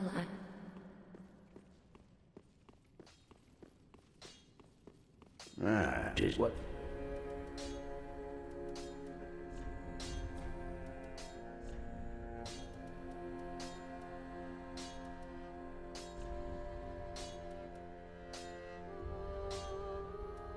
What's my base stat right now? I can't tell. Oh, and I didn't read the crystal gem. I guess I don't need to worry about that too much right now. Oh, okay, I'm at 174 plus 52. I don't know why I wasn't like paying attention to that. So yeah, that might be a modest upgrade. I'm not sure I want to use this quite yet. I might just hold on to it because, you know, I'm a hoarder. Prithee, be careful.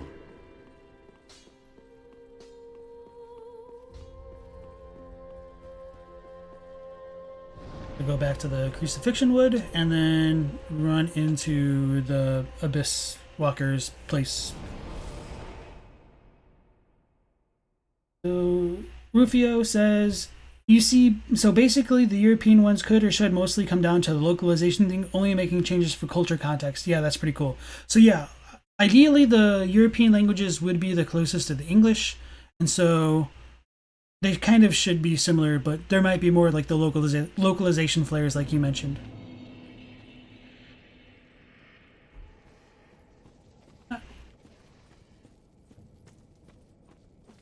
Oh, gotta go get that treasure over there by the other crab. So, Soliloquy says, you're pretty sure the Korean and Chinese translations are direct from the Japanese, because Korean is very similar grammar to Japanese, and Chinese uses the same kanji characters. Yes and no. So, at least from what I've seen briefly about like what some other like Chinese speakers have stated, like the Chinese localization might not have been super good. Conjurator set in the Great Swamp Pyromancy Tome. Oh, that'll be good for, what's its name?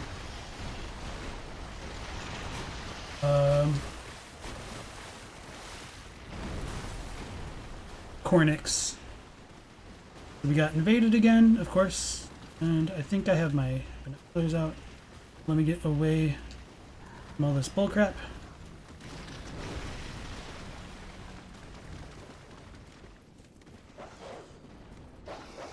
The dangers of being embered.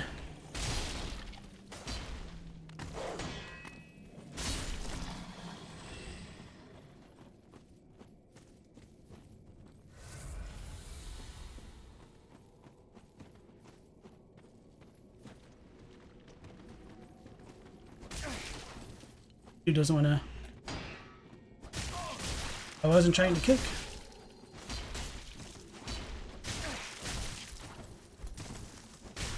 Oh, what? Oh, he's switching weapons, it almost looks like? I thought he was like wielding a dagger.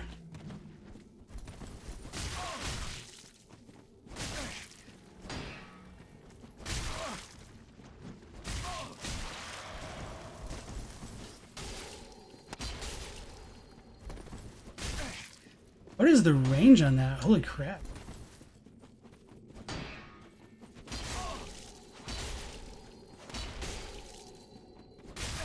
What the hell? That should not have connected.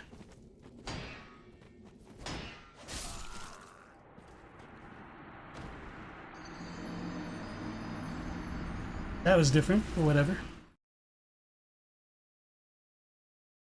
So, oh yeah, going back to the Chinese thing, sorry about that. So, there seemed to have been like some issues with the Chinese translation, and it seems mostly like they probably didn't have enough of the context to understand what was going on with the Japanese, and certain things are a bit harder to move from the one language to the others, because like the grammar doesn't match up very well, I guess. So yeah, I've seen some conflicting things about the Chinese translation at times, but to be fair, even with the Korean, the little bit that I've looked at it at times, there have been a bit of differences that might have just come from the Japanese text having been revised later on, but the translators not having enough time to go back and like fix those translations. So yeah, I don't know.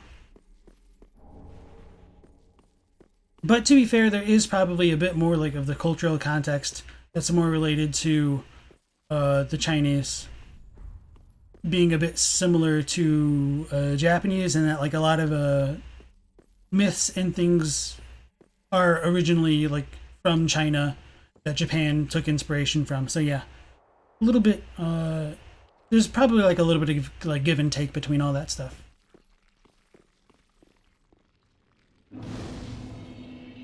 So Bridge says, yeah, localization is all about bridging the gap between cultures. Those who do it really learn to see commonalities between different peoples, and why you personally love it.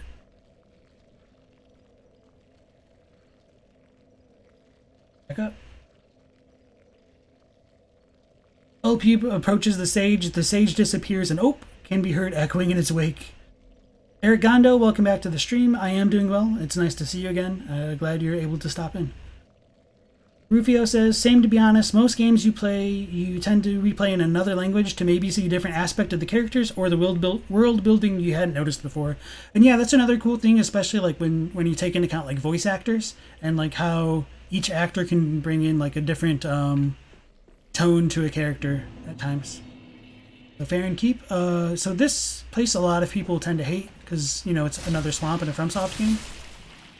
It's never really bothered me too much, but It's whatever.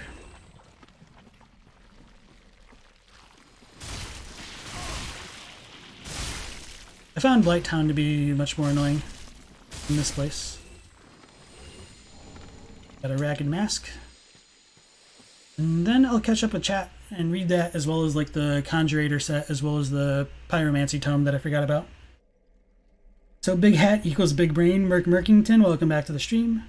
You said, have I abused the tree outside? Oh, that tree jump still works? Oh, I forgot. Oh, there's that item over there too.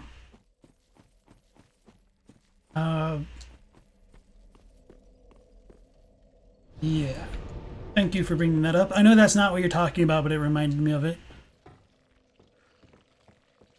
I do think I remember what tree jump you're talking about, but I haven't abused that on this run. The ring is good to grab early. Tree jump is a feature, not a glitch. You can't change your mind. Am I on the latest patch? Yes, I should be. And,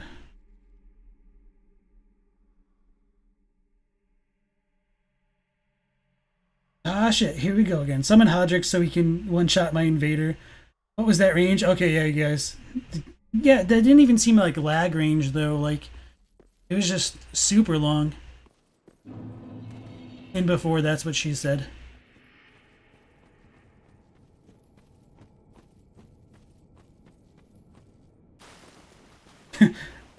If someone is R1 spamming with most weapons, if you mash parry, you will get a guaranteed parry between the second and third hits. Okay. I was trying to parry, but it just kind of wasn't working. It was just weird. So yeah, this dev note tells us about those dudes over there.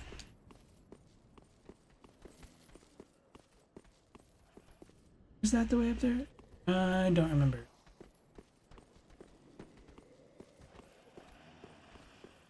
Okay. It's very, very straightforward. Thinking about it too hard.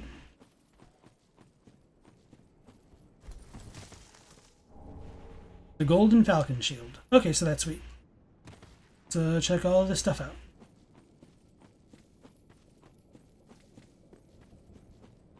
I don't remember if the drop here one-shots.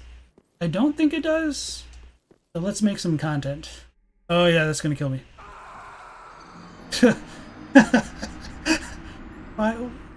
Why didn't I just look down? Why didn't I just look down? Professor E.J. Gomez, welcome into the stream. I've noticed your comments on my videos before, so thank you. You said, as an English professor, you find my Lost in Translation videos really good, and you have even used them as examples in my class. I am really glad to hear that, just because, I don't know, I do enjoy education, and so if my videos are even able to be used as an educational tool, that's just kind of I don't know, a bit more meaningful to me, I guess. So yeah, I appreciated all of your comments. So thank you for taking the time to drop by into the streams as well. Nice to see you here. That's like some busted Smash Brothers hitboxes. Yeah, that was pretty bad. I mean, I'm not too mad. Like, I kind of know, like, that's just kind of the nature of the beast sometimes with the PvP. Good on the guy for taking advantage of it, I guess. Catching me slipping. I wish I could have just punished his R1 spam, because it was pretty egregious is all. That's more on me than him. Although the point down was a bit disrespectful. But to be fair, he did kick my ass, so I'm not really too mad. If I played better, I would have probably been a bit more butthurt about it.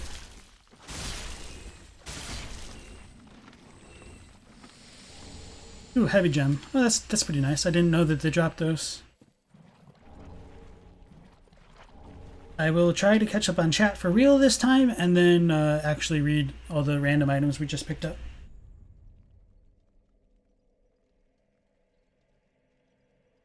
Oh wait, hooray for the mandatory swamp area. Indeed. So, Farron Swamp is the most fun of all the swamps in your opinion? Yeah, I think I would have to agree with that. I haven't played Demon Souls, which I've heard has had a terrible swamp, and I assume Dark Souls 2 swamp is going to be terrible based on some of the other terrible things that they do to the players in that game. So Victoria says, you think there's a definite advantage to being raised in an Eastern country with Eastern religions and having that context when playing games made by an Eastern developer. You know, Shinto shows up a lot. I agree with that. So at a surface level, it's really easy to kind of see the stuff there. in the games as Western, but it's more like of a veneer rather than what I think is like at the real core of the game, which kind of makes sense because, you know, while they did look at the Western stuff, like fundamentally they're Japanese developers, and so some of their cultural concepts are going to be present at the game no matter what they do. But it's a little bit unfortunate for like a lot of Western people who aren't super familiar with either like Buddhism, Taoism, or Shintoism, that they don't get quite as deep of those connections. So I think Dark Souls 3 is a really like Buddhist game at its core in a lot of ways. But yeah. Victoria says, like a Japanese guy playing Dante's Inferno would probably be like, man, these Westerners are bizarre. Yeah, for sure. That's something I wish I saw a bit more of as well. A bit like as far as like the Western media goes, like more games that kind of explore things like Dante's Inferno a bit. Because, I mean, I guess they don't necessarily have to be games. It's probably more of a criticism against myself that I should probably take more time to look into that kind of thing. Because it's very culturally rich and informative in many ways. The YOLO jump, lol. Did I get the Fallen Knight armor? I think I did, yes. But I was getting invaded, so I forgot to look at it, perhaps. Let's make some content. Hey man, new continents weren't discovered by people who looked before they leapt. I'm a pioneer. Thank you. I guess that's one way to look at it. Okay, yeah. So the Fallen Knight set, I believe we just picked up. So the helm. And... okay, so there might be a bit of a repeat there. So this is the helm of an order of fallen knights who disbanded and fled, but met untimely deaths. The drab, tattered hood conceals tough black metal, which provides dependable protection from fire. It is just possible to make out the majestic gold engravings on its surface. So I don't really know who the fallen knights were just yet. Maybe that'll get a bit more revealed to us. So this was near the Farron swamp, so maybe they might be related to the, I wouldn't say like the Abyss Walkers, but like the people guarding the area. I kind of doubt that though. And there's really nothing else beyond that. Maybe their hands say something different? No. And I doubt the legs would. So the Conjurator boots. So attire of traveling conjurators. Conjurators were the predecessors to pyromancers and spent their lives roaming the lands. No wonder their attire was designed to protect them from fire, poison, and other threats of nature. I think Wenders had me look at this stuff recently. I don't remember for sure though. I don't have my notes pulled up beside me, but actually I do want to make a note for myself to look at the Conjurator stuff and the fire sorcerers. So one moment.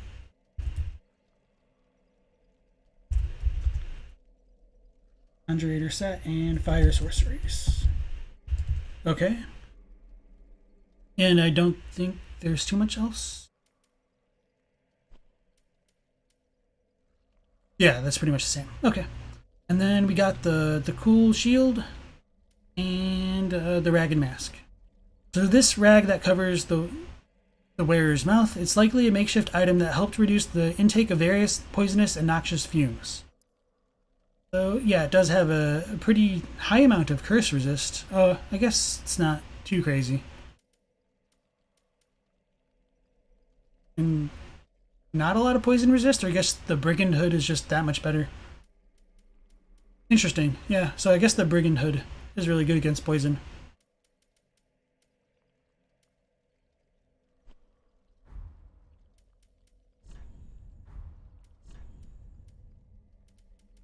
So we got the Golden Falcon Shield.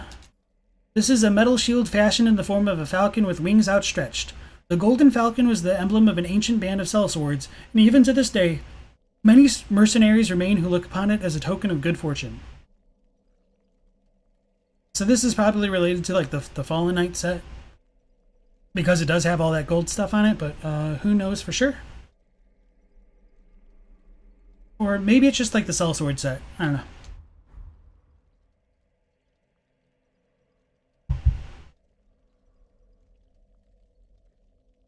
Pioneet. Okay. Tiny Boot says, Demon Souls Swamp level turned you off so much that you never did a second playthrough? You didn't want to go through that again? RIP.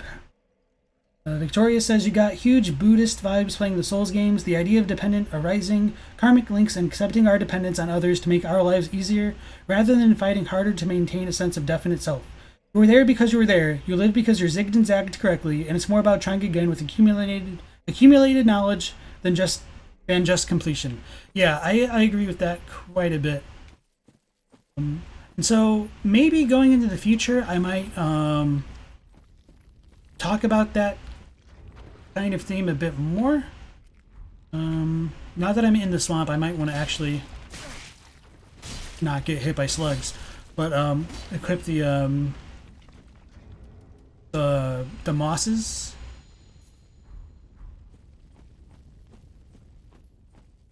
And have those easily accessible.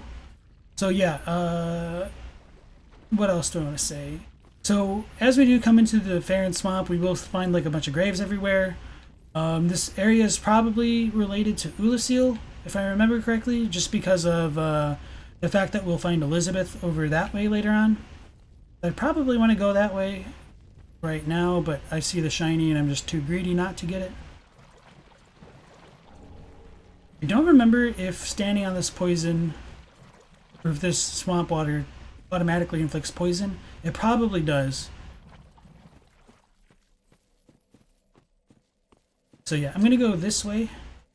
And one of the ways that I tend to deal with like really big open areas or swamps is I tend to like stick with one direction for a little bit and then try to explore it fully, and then kind of just kind of go with like the landmarks and use those as references from where I'm going. So like the walls here, they serve as a decent landmark for where I'm going, and so I will keep those to my right and just kind of go with the land there. So a lot of people really hate the swamps, partially just because of how much it slows them down, which is understandable. And as we come to this area, this will be super dangerous because we got the basilisks. They can curse us, petrify us, and ruin our day. Oh shit. And I'm already poisoned. And so keeping the wall to the right, you can see there's some more stuff up ahead. Oh, that's too much in. Too much in. Too much in.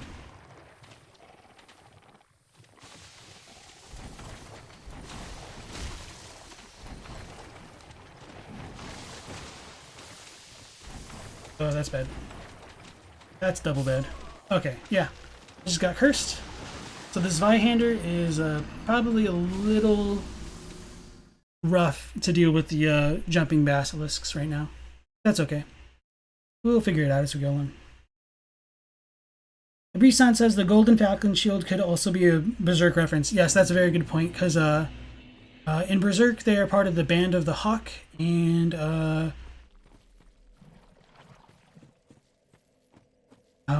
is it the Golden Hawk? No, I thought it was just the Band of the Hawk, but Griffith uses gold to, like, as part of his emblem, I think.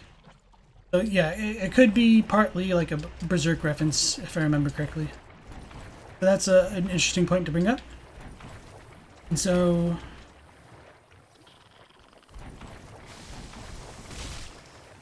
it'd be much easier to deal with the basilisks if I did just like a little bit more damage to one-shot them.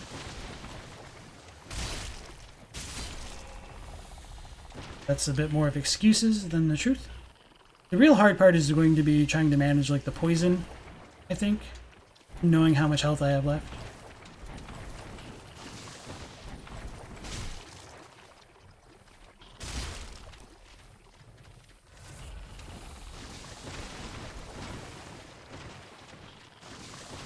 Jerk.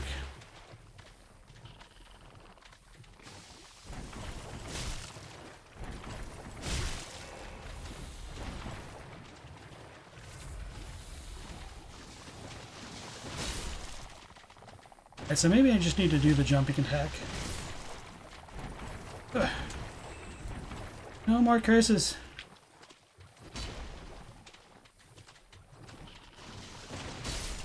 Okay, yeah, that'll do it. And so I'm trying to run here, but you can't even do that in this thick of a muck. so it's kind of like faster to just roll at times.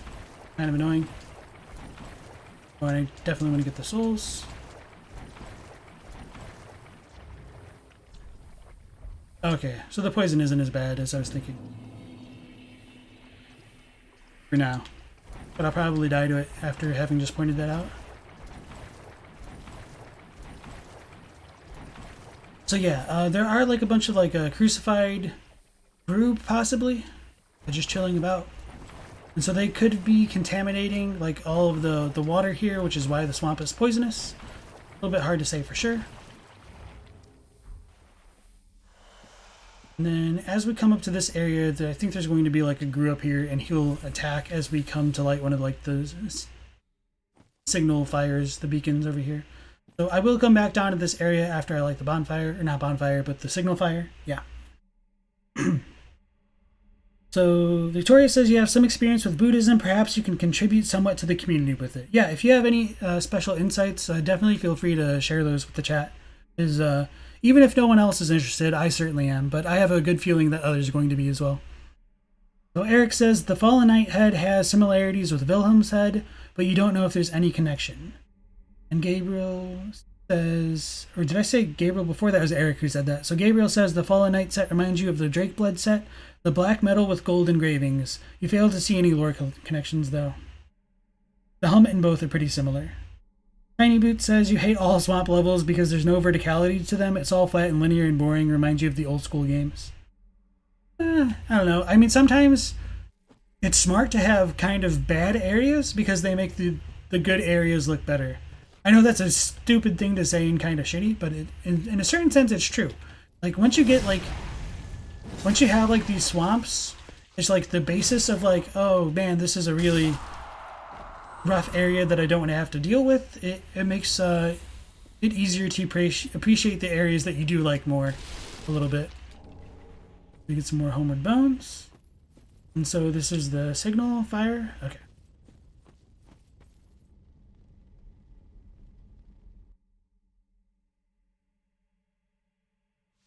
This is what Hawkwood told us about.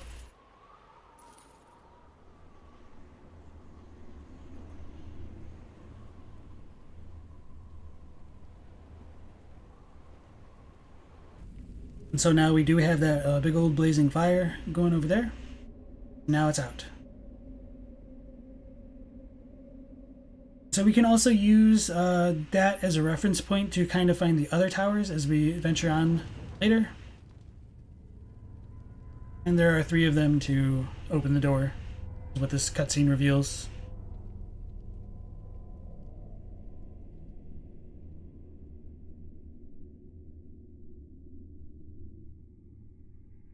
So, Raymond says, wasn't the Golden Hawk Shield one of the contest winner designs? You know what, you might be right.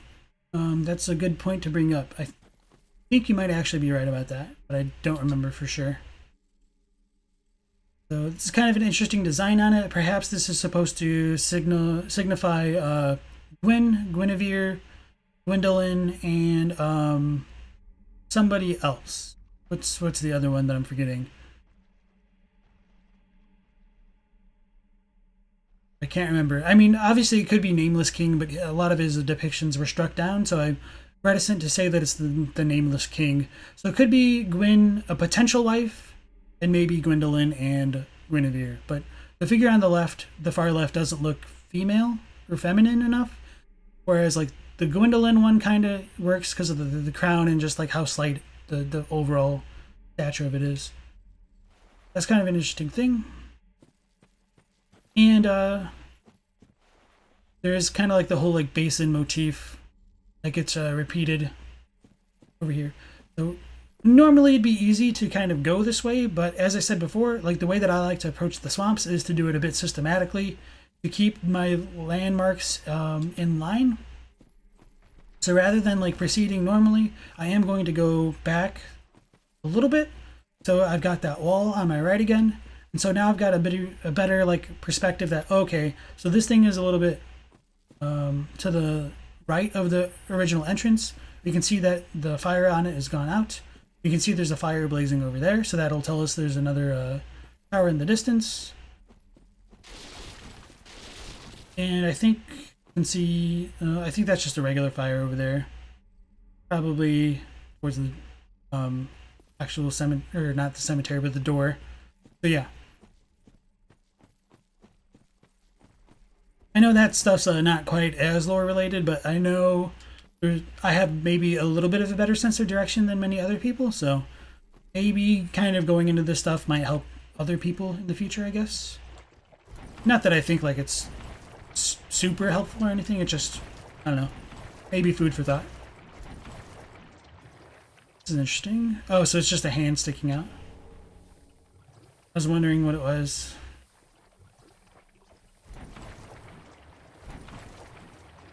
So Eric says, I think the Lapides or Lapides are about the Four Kings. Oh, I think I'm missing what you guys are talking about for a second, so I'll probably have to catch up on chat again.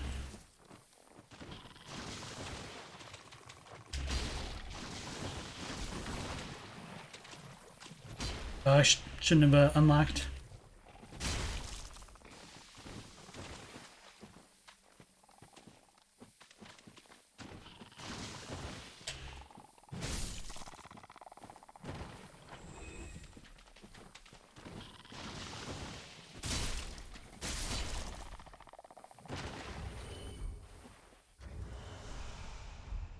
Oh, yeah, definitely have more health than I was expecting. Okay, that's fine. I'll kill all the lizards over here, and then I'll go look at Elizabeth, and then look at chat. At least that's the intention. Oh, so that one's bigger, so that one took more hits.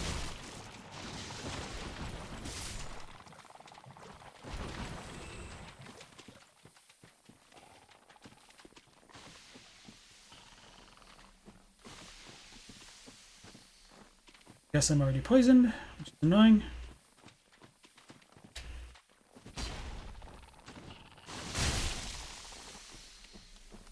Oh, no. At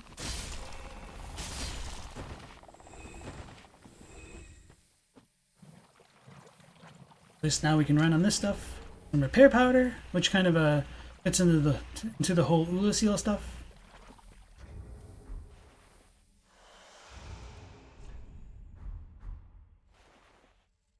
Wasn't trying to do this, but yeah.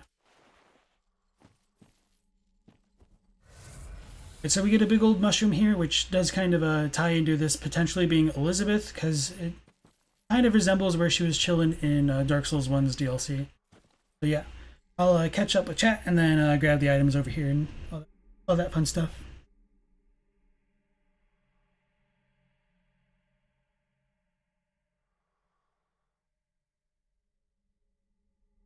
Victoria says, absolutely, Buddhism asks you to apply practices, certain remedies, like if you're afraid to die, contemplate death until you understand it. Once you've gotten to a certain point, the idea is that you've taken in the practice to the point where even the practice itself becomes a chain to mortality, at which you cast even it off and attain nirvana. So yeah, attachment is the really big thing with like Buddhism, and so being free of attachments is like the path to liberation in a metaphysical sense, and so that is really strongly applied to like all of the FromSoft games, and like the people who are the most attached to the cycles tend to perpetuate it and cause the most suffering for others. That's the way that I interpret it, at least. So Rufio says, escape the cycle of reincarnation, which can be compared to many of the endings in Soulsborne Kiro, either with the context of breaking the cycle of the Age of Fire and Dark, or breaking the cycle of the Hunter's Dream and ascending, all the way to severing the ties of immortality and breaking the cycle of abuse of the divine dragon's power, right? Similar to mysticism in the Mid-East. Yeah, so there's a lot of cool ways that like the mysticism and occultism tie in across culturally as well. So I do wish I knew more about the Mid-Eastern side of it, but I wish I knew more about like mysticism and mythology in general, to be honest. But yeah. Rufio says, also or conversely, to resist the nature of Shura, unlike Sekiro can choose not to give into his bloodlust and use the power bestowed upon him to bring the dragon back to the west. Yeah. FIG says, the theme of forcing the flame to continue burning unnaturally is definitely an allusion to humans being attached to desire and working to avoid things that they deem as bad or evil. Indeed, 100%. David Ivy, welcome to the stream. I don't remember if I've seen you. You said the four kings fell to the abyss, and it would be totally awesome that the abyss walkers would kill. I don't think you said anything after that. So I think your message may have gotten cut off. Oh no, I just misread that. Trying to go fast. You said the four kings fell to the abyss, and they would be somebody or someone that the abyss walkers would kill. Yeah. But they've kind of also fallen to the abyss as well, which is a bit ironic. But yeah, both the four kings and the abyss walkers were set against the abyss, but used its power to the point where it kind of consumed them. So, hubris. So Merkington says, any lore buffs that can tell you why Gwendolyn has snake legs? So this will be a pretty big revelation and probably a big point of conflict as far as like the lore goes. But there's something in the Japanese description of Priscilla's it's Seath's soul that was bequeathed to him by Lord Gwyn. It mentions that Seath was the matrilineal relationship, had a matrilineal relationship to Gwyn. So that could mean that Seath is the father of the bride of Gwyn, which could imply that if Gwyn did have a coupling with a half dragon of some sort, that Gwendolyn may have been a product of that, and so that the snakes in Gwendolyn might be related to Seath. I do have some more concrete thoughts about that. So if Seath is related to like the old Moonlight Sword or the Holy Moonlight Sword, and Gwendolyn is like of the Dark Moon, and Gwendolyn uses intelligence instead of faith to use his spells and all that stuff, that there might be more of a connection between the dragons and Gwendolyn as opposed to some of the other children. This doesn't necessarily mean that all of the children that Gwyn had may have been produced by the same mother, so it's a bit hard to say. And yeah, that's a bit more of something that may have been lost in translation. It comes down from one word, gaiseki, which kind of just means like outer relation. So yeah, it's kind of understandable why it didn't make it into the final game, because it's a lot of words to try to describe something that literally only takes two characters in Japanese. But by the same token, it's also really relevant to the lore, and yeah, maybe should have been kept included. So perhaps, long story short, maybe Gwendolyn's snake legs are related to him potentially being part dragon, is how I would sum that up. So let me get some water real quick.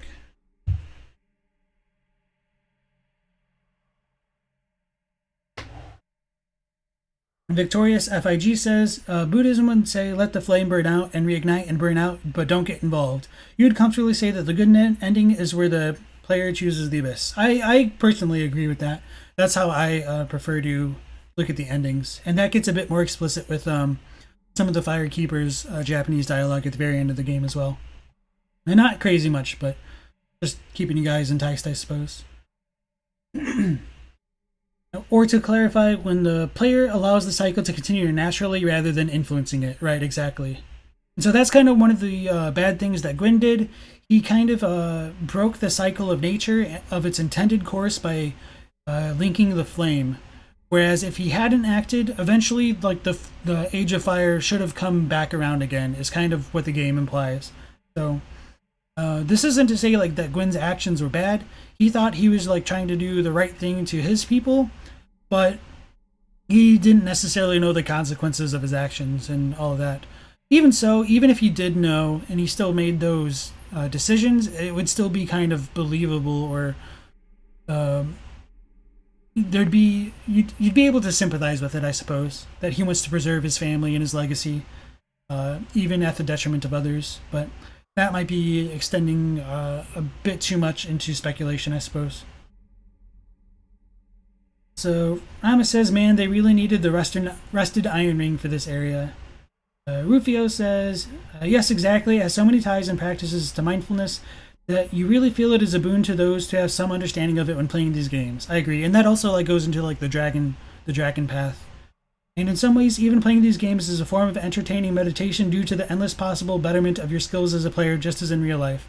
Yeah, and so that is kind of an interesting way to look at it. Like, a lot of people really get into like things like archery, fishing, and shooting.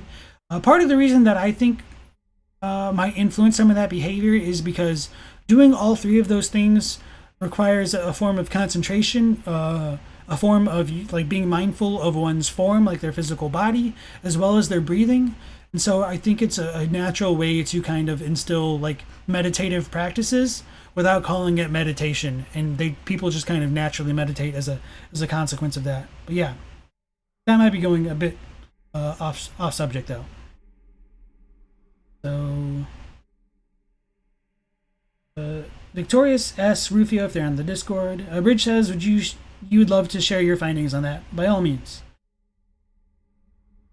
Victorious just says you're going to hang out with your wife. You'll check the on-demand later. See y'all on the Discord. Thank you for stopping by. Thank you for the donations. It's definitely been a pleasure having you in chat. So thank you again.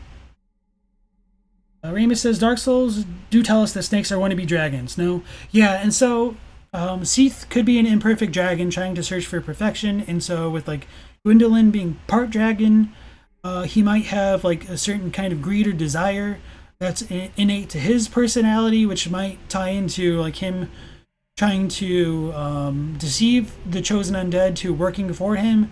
And as we come into Dark Souls 3, we will learn eventually that the Way of Blue, I believe, calls Gwendolyn like the Allfather, just as Lloyd used to be. So yeah, he might have a bit of an ego or his own desires that he's trying to pursue. So hard to say for sure.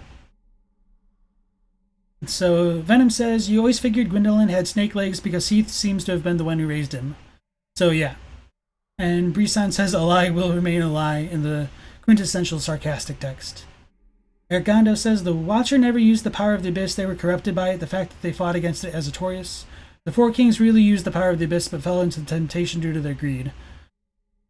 Well, yeah, I mean, you're not entirely wrong. The thing is, like, they ended up becoming the thing that they hated, which is a little bit ironic, is kind of what I wanted to go with. So Brisson said, what Gwyn did to the pygmies in the Ring City definitely reduces your sympathy for his good cause. Yeah, well, at least in his mind, the pygmies were more like agents of the dark. I mean, I don't agree with Gwyn, it's just kind of, if you really do consider like the gods to be distinct from the pygmies, maybe the sympathies don't extend beyond the races, which is kind of one of the other themes of Dark Souls. Like, look at how poorly the dragons, or not dragons, I mean those two honestly, but look at how poorly the giants are treated throughout the series and all of that. Not to say that any of that behavior is excusable, it's just kind of one of the realities, so to speak, of this game. So Merc says you can't think of a fictional character who single-handedly ruined everything as much as Gwyn. I've got some ideas, but I'm kind of drawing a blank right now. Stare long enough into the abyss and it will look back, exactly. Tiny Beat says that you think it's important to understand that Gwyn may have been tempted by Frampt into linking the fire, thinking it may fix everything. And that's another very good point to bring up as well. A lot of these characters are unreliable. Their sources of information are unreliable, and we do see that there is some manipulation by what may be considered outside sources like the primordial serpents. So, all right. That's a lot of chat to catch up on, so let's go ahead and look at these items again. So we get the golden scroll. And the antiquated set. So yeah, this golden scroll definitely ties like this whole mushroom figure much more strongly into Elizabeth of Ulasil, because that's where we can kind of get like a lot of those spells as well from Dark Souls 1. So I'm thinking maybe after going 3 hours or even just a couple hours, I should probably start incorporating a few more breaks, not even just for myself, but just for others to maybe go to the bathroom or get a bit of water. So I think I'll take a quick 2 or 3 minute break here to refill my water bottle and get some of that hydration in myself, so I have a little bit of a smoother voice going forward. So if you guys won't mind, let's take a very quick break.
Alright, now we're back.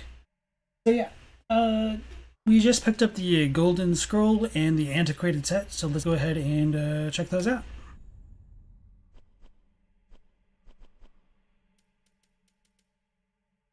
So this says, learn the sorceries of Ulasil, which ties back into what I was talking about earlier. So this is a Golden Scroll chronicling the vast research of the Xanthus scholars. Give to a sorcerer to learn the arts of Ulasil. In the lost land of Ulasil, the sorceries orchestrated light and were said to shine in golden hues. So that does tie the Xanthus scholars to Ulasil. So if the whole idea of like gold is attached to that kind of a ancient city, perhaps that's what's supposed to be on display with the Xanthus or yellow color of their guild or whatever you want to call them. So Flashy says you're playing Dark Souls 3 as you listen to the stream. That's awesome. It's always fun to hear that like me playing these games have inspired others to replay them as well. It's always fun, and hope you have a good time playing as well. So Breeson says the Ring Knights of the Pygmies fought against the dragons with Gwyn, but they were basically stripped from all the records that honor the other knights. And Bridge says, so if you remember correctly, the Dark Souls was set to be named Dark Ring, but since it means something naughty in the UK, they scrapped that, but ties the Dark Sigil to the ring as the Ring City and the Pygmies. That's interesting. I don't know how true that is, but yeah, that would make like a lot of sense with like the item and all that stuff. Blastoise used Hydro Pump. Possibly even let us glimpse some meaning from the title of Elden Ring. That'll definitely be interesting to keep in mind as we move forward and learn more about that as well. Resan says, Aldio is such a good add to Dark Souls 2, giving essentially the counter-argument to Gwyn's fire linking, which isn't clear in Dark Souls 1. And Rufio says to Bridge that they wondered about that too, as well as how it again hinted at the cyclical nature of these universes. And Gwyn's relationship with the Pygmies humans can be very similar to the relationship that humanity has with the other forms of life in real life. Oof. He did wrong things, this is true, but he is also considering his own people a lot when he did these things. Yeah, and so that's the kind of evil, I guess evil might be going like a bit strong at times. Like I don't really have very strong opinions about like good versus evil. I think like we each have our own like individual motivations and things that we would like and dislike. But being able to sympathize with a villain or even like a protagonist is really important to me in terms of like fleshing out characters. So like even though Patches is kind of a dick, we understand, that he hates clerics and stuff, and he is an opportunist. And like knowing that, it's kind of easy to accept him for who he is, because at least he's kind of consistent with himself. He does have the motivation of selling our gear for his purposes, so I don't know. Compared to like some of the more comical type villains who just like want to see the world become annihilated for the sake of it, it's a lot easier to relate to somebody like Gwyn or Patches than somebody like that. So what else? Oh yeah, the Antiquated set.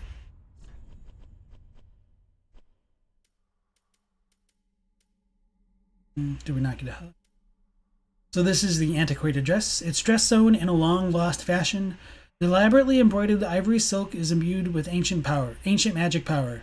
No protection is offered by this garment, as it was never intended for battle. I don't remember, does Dusk wear this in Dark Souls 1? I mean, I think it might have been given a different name, but it might have been similar.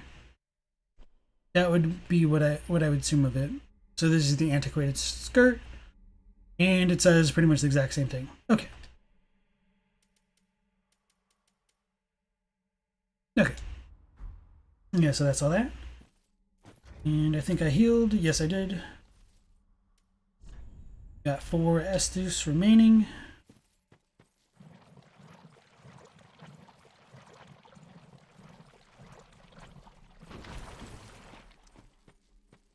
So one of the unfortunate things of like the swamp areas is just how long it takes for the poison debuff to go away.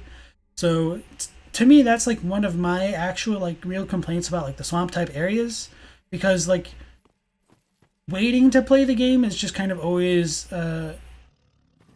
mostly always like a bad thing. So, so this big badass over here is a Gru, and we killed like a small one a little bit ago. You can see that it's literally wielding a gigantic tree as a kind of catalyst.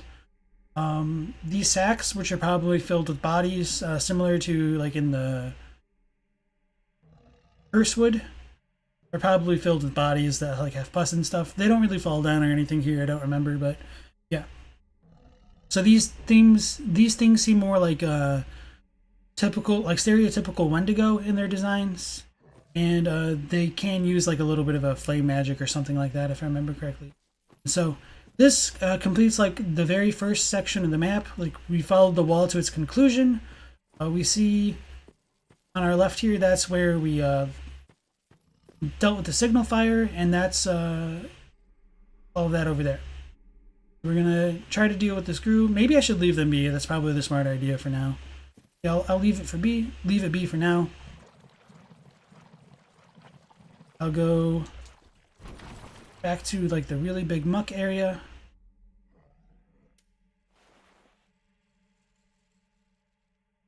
Get a few, like a little better of a perspective of its like horns that are coming out of its head.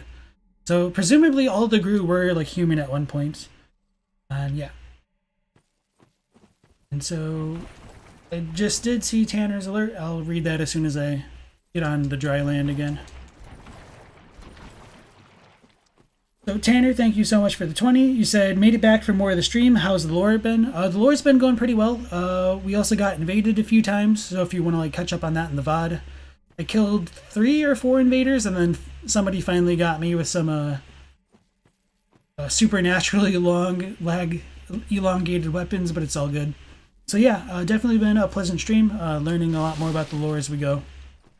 And so Embargo says the antiquated set is for you to cosplay as Dusk. Okay, so it is Dusk's set. So yeah, once again, Tanner, thank you very much. I'm glad you're able to make it back into the stream. Hope you had a good day at work, or even if not a good one, hopefully like a productive one.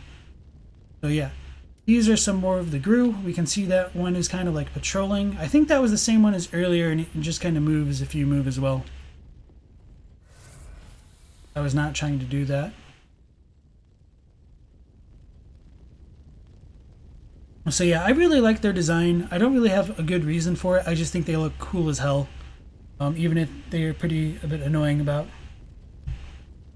So Embargo asks, what are my thoughts on the fact that the Gru seem to be turning into the King of Storms? I don't really remember the King of Storms, to be honest. Yeah, so coming through like with this Lorethrough is just kind of one of the things where I wanted to get a better idea of like where some of the specifics of the Gru, or not like the Grus, but like of like how the enemies fit into the world, especially like their transformations and like what sex they belong to. So yeah, if you guys have more developed thoughts on it, yeah, definitely bring those up, because that sounds really cool to me. So let me scroll back up again. And Cameron McLean, welcome to the stream. And Cameron McConnell, both of you, welcome to the stream. I don't believe I've seen either of you. You said you feel really sorry for Vendrick. Poor guy, met a shitty fate even for Dark Souls.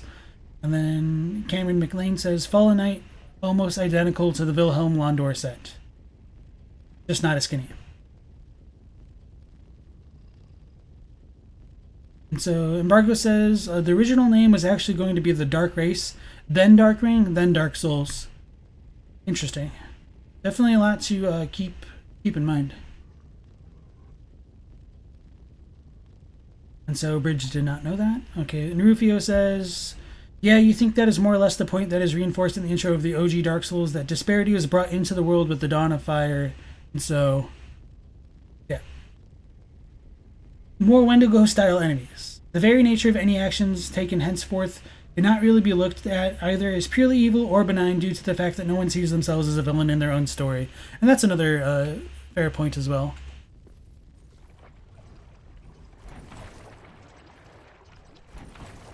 I thought stepping out like immediately aggroed them. I guess I was wrong. Oh no, that one just always patrols. So yeah, I'm going to try to head back that way, even though there's not a ton over there, just because I know like that's where the wall is, and so I'm trying to like finish this area one section at a time.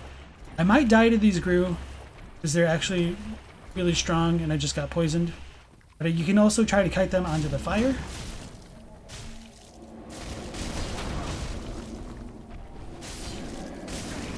Oof. So he had like some kind of spells that hit me just now.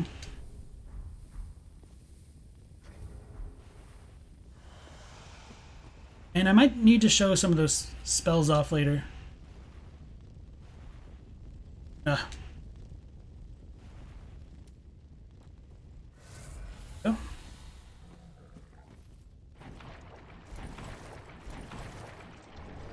Some more Titanite shards, which I can use at this point since I'm upgrading different weapons. I'm not poisoned yet, so I'll look at chat while we let that debuff go. Tanner, good to be back. Good to have you back. Rufio, I already read that one. So Embargo says, the dragon that the Nameless King rides. They have the same horns, feet, and seem to be growing wings from their back. Interesting. Okay, I'll try to take another look at a Grue. It's unfortunate we don't get the ragdoll effect on them, but yeah. I'm not sure. Because there is like a lot of similarities or overlaps with some of their the enemies, like what's it called? Their transformations. So like the Pus of Men also seem to be becoming like drakes or wyverns to a degree as well. But that's the way it just came from. Okay, I got turned around. No shot.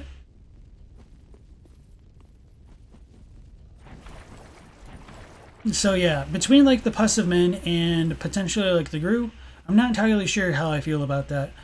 I wouldn't be surprised if like the Storm Ruler did come from a human at some point, and some people do believe that like Ornstein could be that the Storm Ruler. So yeah, who knows? There is a certain component where like faith can transform things into real things. That was terrible explanation. So yeah, the faith of the beings in this game can transform them into something greater. And also like with the dragon stones, you can transform into like an actual real dragon to a certain degree. So it's kind of interesting how that works out sometimes.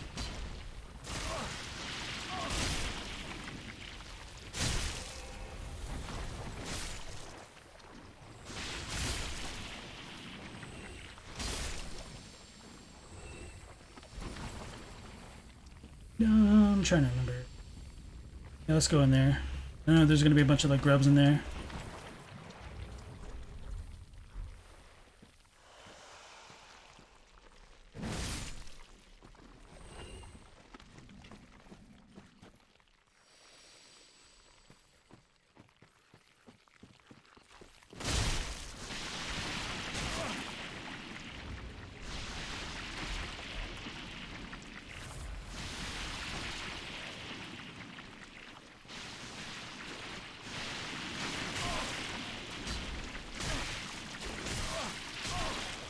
Come on.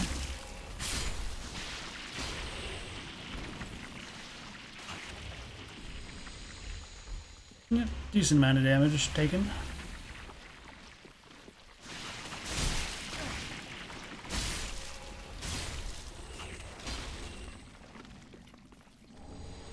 So we got Undead Bone Shard, which is phenomenal. We can upgrade how much our Estus heals us again. And is this where the bonfire is? Oh, okay, yeah, it is. I think I got turned around. It's all good.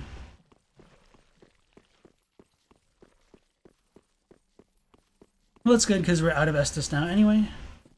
But it's also bad just because it will respawn everything. Was there something else I needed to buy? Oh, I wanted to level up. Close enough.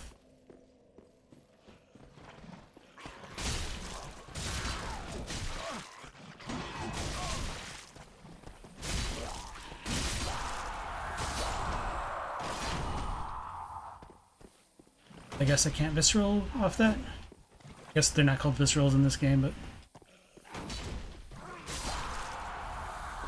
should be enough to level up now. Okay. And and then we can go back talk to Orbeck as well. And so let's catch back up. So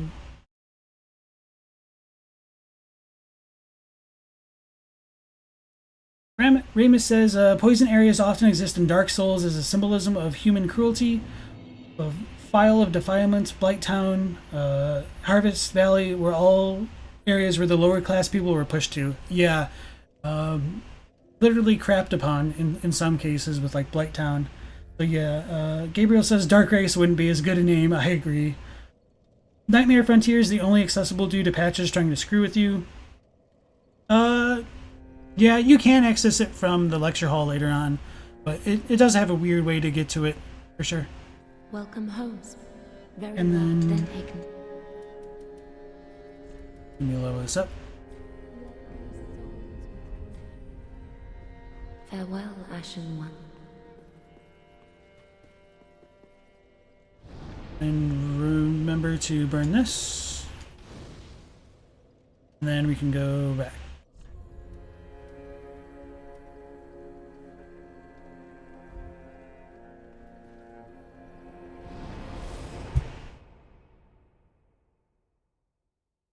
Resan says, you think the similarities between the Nameless King's Mount and the Gru are just coincidence? You don't know of any item descriptions or lore that connect them. Yeah, that might be true. So, Venom says, yeah, the names were all changed at the last second. Dark Race was too racist and Dark Ring was too dirty. And then, Ramus says, which makes you think this area is so interesting because it's close to Karthus, where we know where people are treated like garbage. Yeah. And I guess Ulasil is kind of also close to where Blighttown was, sort of, but not really. So maybe it's just kind of like one of those logical conclusions of like when areas are left as they are a bit too long. So they might have ended up influencing each other, especially with like all of the lands kind of converging at different points.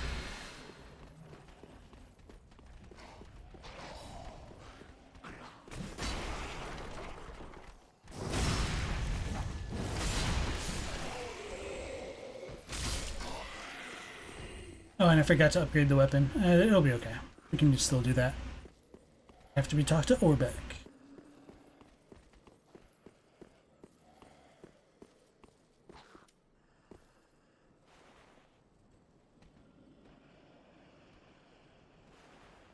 Well, well.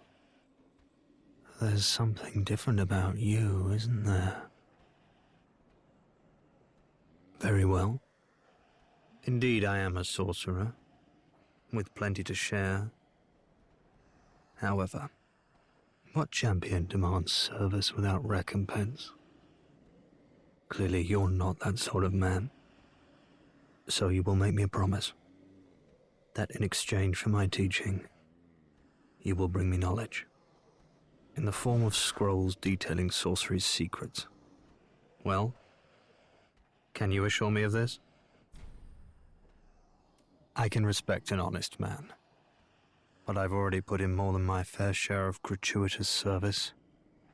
Be on your way, then, though you're welcome back if you change your mind.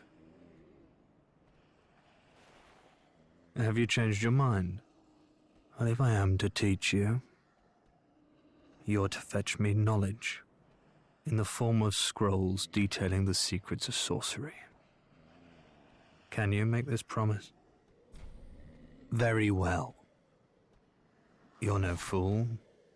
I take it you understand the weight of a promise. I am Orbeck, of Vinheim, Unkindled One. I shall teach you sorceries. We will learn together. It shall be like our very own school.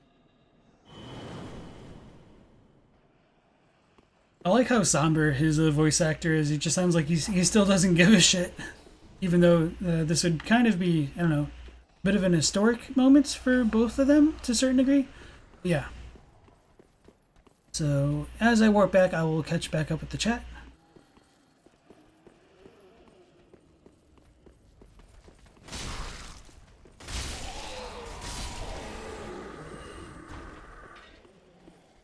Well, may as well get a few of the extra souls that we can.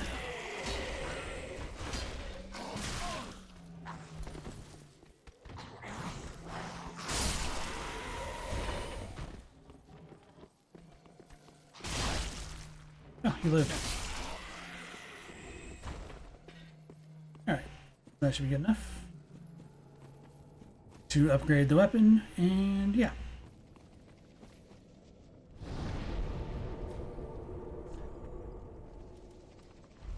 And now we should also be able to talk to Yuria, and she might tell us to kill Orbeck, although we're not really going to do that, at least not quite yet, and not without like saves coming.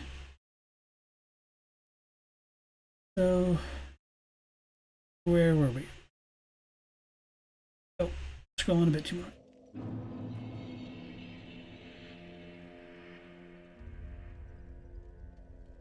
So Venom says, you think they actually settled on the name of Dark Souls the very day before presenting their first trailer? Do you have any like confirmation of that? I mean, maybe not confirmation, but any like more reason as to why you think that way? Condi Vlad, welcome to the stream. You said you really like the idea of grus slowly turning into dragons or drakes. They're like a combination of the dragon from Dark Souls 1 and Dark Souls 3.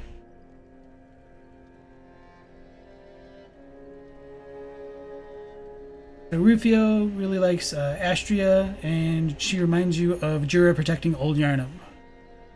And Ramus says, oh yeah, for sure, you never really thought about it, but it's a good point, because the Ashen Blood was really just poisoning the water source. Eric Gondo, you have to leave. Thank you for dropping in again, and have a good day. I appreciate it. Tanner says, apparently the Gru have cloven feet like satyrs. Yeah, I like them. They kind of have like that weird like satyr type feel, as well as like the Wendigo, like really demonic. Kind of reminds me of like a Jersey Devil type thing almost, but not really. I don't know. Should have gone with the Dark Hole. Tri-tongue butthole. Tanner says, looking through the item description says that the Gru are descendants of Farron acolytes. You know the well-known and well-explained Farron acolytes. The heck is a Farron acolyte? Rufio says to Ramus, that's a really cool point. You hadn't thought of it like that, and you never made the connection to you that it was just having the poison blood of the beast. You hadn't considered the water source. And yeah, so water plays a really big, important role, and in a lot of these games, the water ends up becoming poisoned. And so it seems like, at least with the location that we found some of the green blossoms, that the Undead Legion of Farron are remembered for using this annual plant, normally found near Clearwater, to swing their mighty swords with abandon. As we've just seen, like, Farron Keep is filled in a swamp, so maybe there is some time shenanigans going on. But my idea could be that the green blossoms could be soaking up some of the dirt or the impurities of all of that dirty water, which is why it eventually became clear, which is kind of a thing that really happens in real life, but that's just a bit more speculation on my part. You don't have to believe that whatsoever. So, I'm not going to worry about these for now, at least. And then Condi says the Farron acolytes are most likely related to Hazel and the Crystal Sage. Just what? I'll just go ahead and infuse this Vihander, because YOLO. Oh, I don't have enough souls, so I'm going to have to crack some open.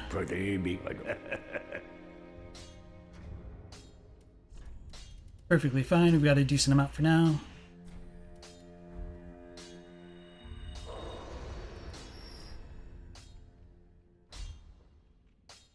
I'm going to crack open a few more.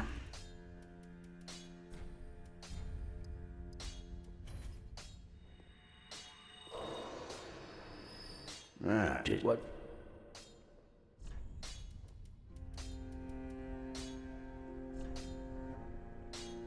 We'll make this heavy.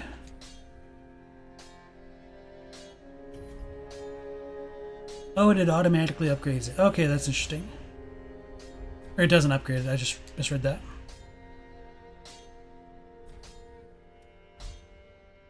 So yeah, the scaling will work a lot better for me since I'm building more strength for now. So that should do a lot more damage compared to where we were. I think I already did all that? Okay. Pretty be careful. Oh, Yuria and all that. And I'll catch up on chat beforehand. Orbeck as well. Yeah, let's talk to Orbeck first. If I remember where he is. That's Cornick, so he's... okay.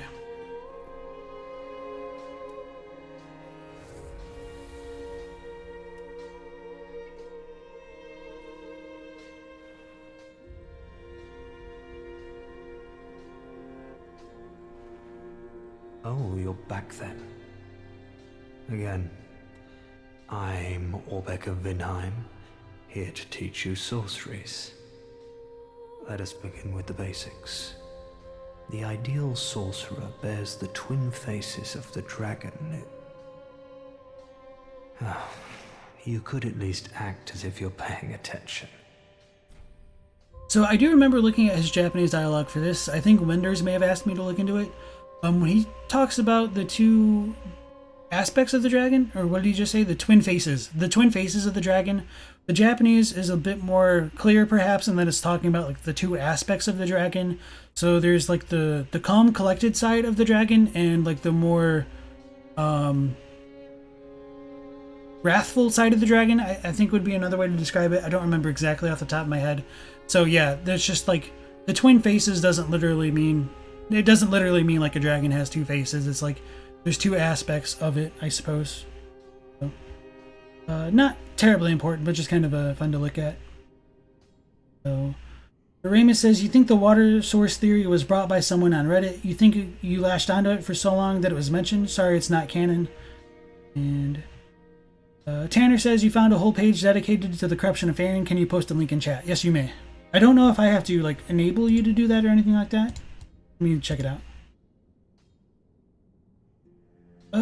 I think you should. If you can't, let me know, and you might have to like send it to me on Discord, and then I might have to relink it. I'm not sure. Rufio says, well, you mean it very well might be canon considering the fishing hamlet is the actual source of the scourge, and that the cost was implied to be the Great One from the ocean. As well as how Ram is hidden away under a lake, and that the experiments in the clock tower seem to hear water.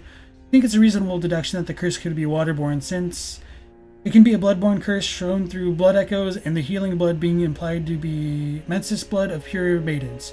The healing blood isn't like the menstruation blood. Like menses really just means like moon, but that gets a little bit far away from Dark Souls for right now, so I'll just kind of leave that be.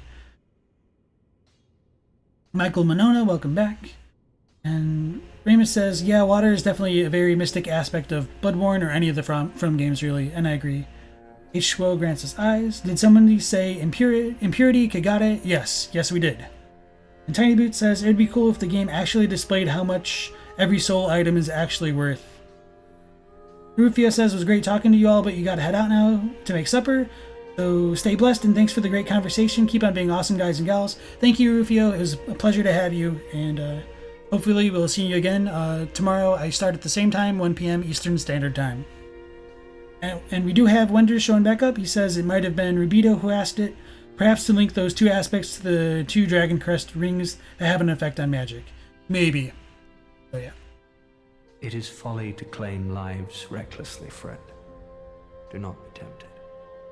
No matter the victim's stature, every killing has a consequence. Even as I bloodied my hands, I never realized this simple truth. There I was, the very definition of a fool. Embargo says menses actually means month, as in lunar months correlated with menstruation, along other cycles, of course.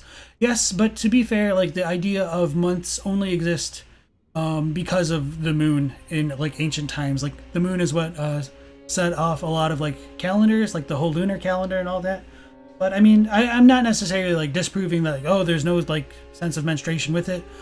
There is more to talk about with like the blood in general, for why I would disagree with it being menstrual blood specifically. But I think as far as like Bloodborne goes, the menses related things are more closely associated with the moon, from what I've understood from the text. But that might be better for like the Discord, at least for this point, or like a Bloodborne stream in the future. I don't mean to seem overbearing, but have you forgotten? In exchange for my sorceries, you are to bring me knowledge in the form of scrolls detailing the secrets of sorcery. I hope you're not one to break a promise,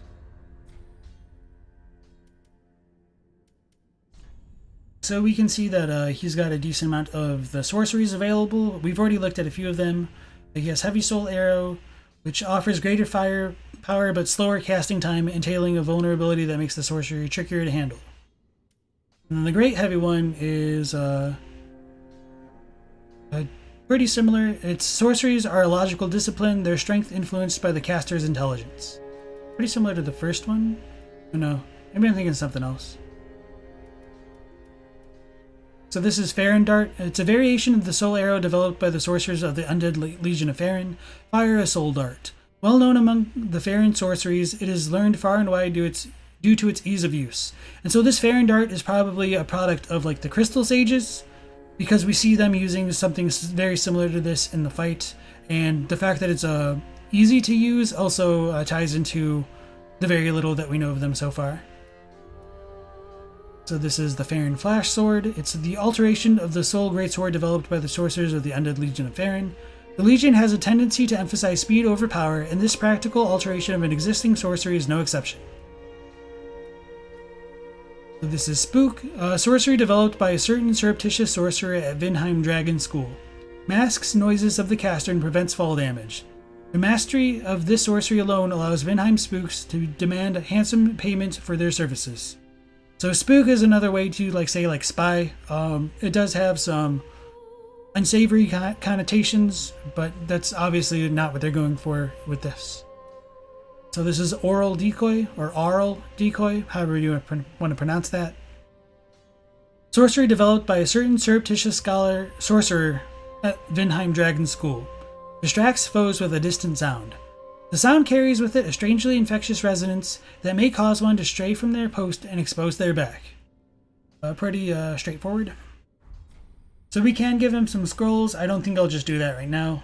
Come again. We're closing in on the 4-hour mark. That's about like the upper bounds of what I want to do for these streams so far.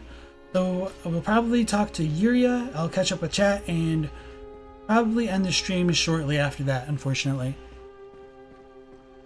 For everybody who has stopped in so far, I do want to thank you, and I'll catch up with chat now before talking with Yuria. The Wender says dragons are the equivalent of great ones in this game and are tied to magic, moonlight, dream, and memories. To a certain extent, I do agree with that. And Bridge says it helps a ton when people draw parallels between Bloodborne and Souls, so thank you for that. So Tanner says, you tried posting the link. It was right before Rufio left. You'll send it in Discord. Yeah, I didn't see any links. So yeah, if you post it to Discord, let me try to look at it here. So, okay. Here is the link that Tanner has provided about the corruption of Farron and the consequences of that. That's a Reddit link right there.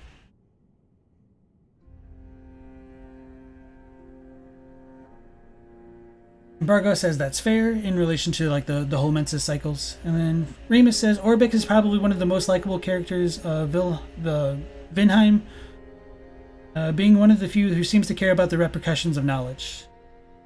Yeah, and so that's kind of one of the interesting things about Orbeck, which is kind of why it's a little bit weird that at a surface level, why Yuria will ask us to kill him. So I think she does that now, but we'll see. Speak thy desire, honorable Lord of Hollows. Oh, good Hollow. I'm afraid I must say, Orbeck of Vinheim is a cause of much consternation. He proclaimeth himself Lord of Hollows. If left alone, he may one day imperil thy rule. Fall to this matter yearly, else we are unraveled. Decisiveness is the mark of a true monarch. Orbeck of Vinheim is a cause of much consternation. If left alone, he may one day imperil thy rule. Fall to this matter yearly, else we are unraveled. So yeah, that's pretty much that for now. So perhaps one of the reasons why she wants Orbeck killed could be one to test the loyalty and the gullibility of the unkindled one. And it could also be because Orbeck might have betrayed them by potentially leaving the Vinheim School of Dragons, and he was essentially their spy, if I'm remembering correctly. So it could be the kind of retribution for turning his back on the Sable Church of Londor. Till we meet again. May the Dark Sigil guide thee. So that's pretty much it for now. I will teleport back into the Farron Keep, and then that's where we'll pick up on tomorrow, and we'll deal with the Abyss Walkers then.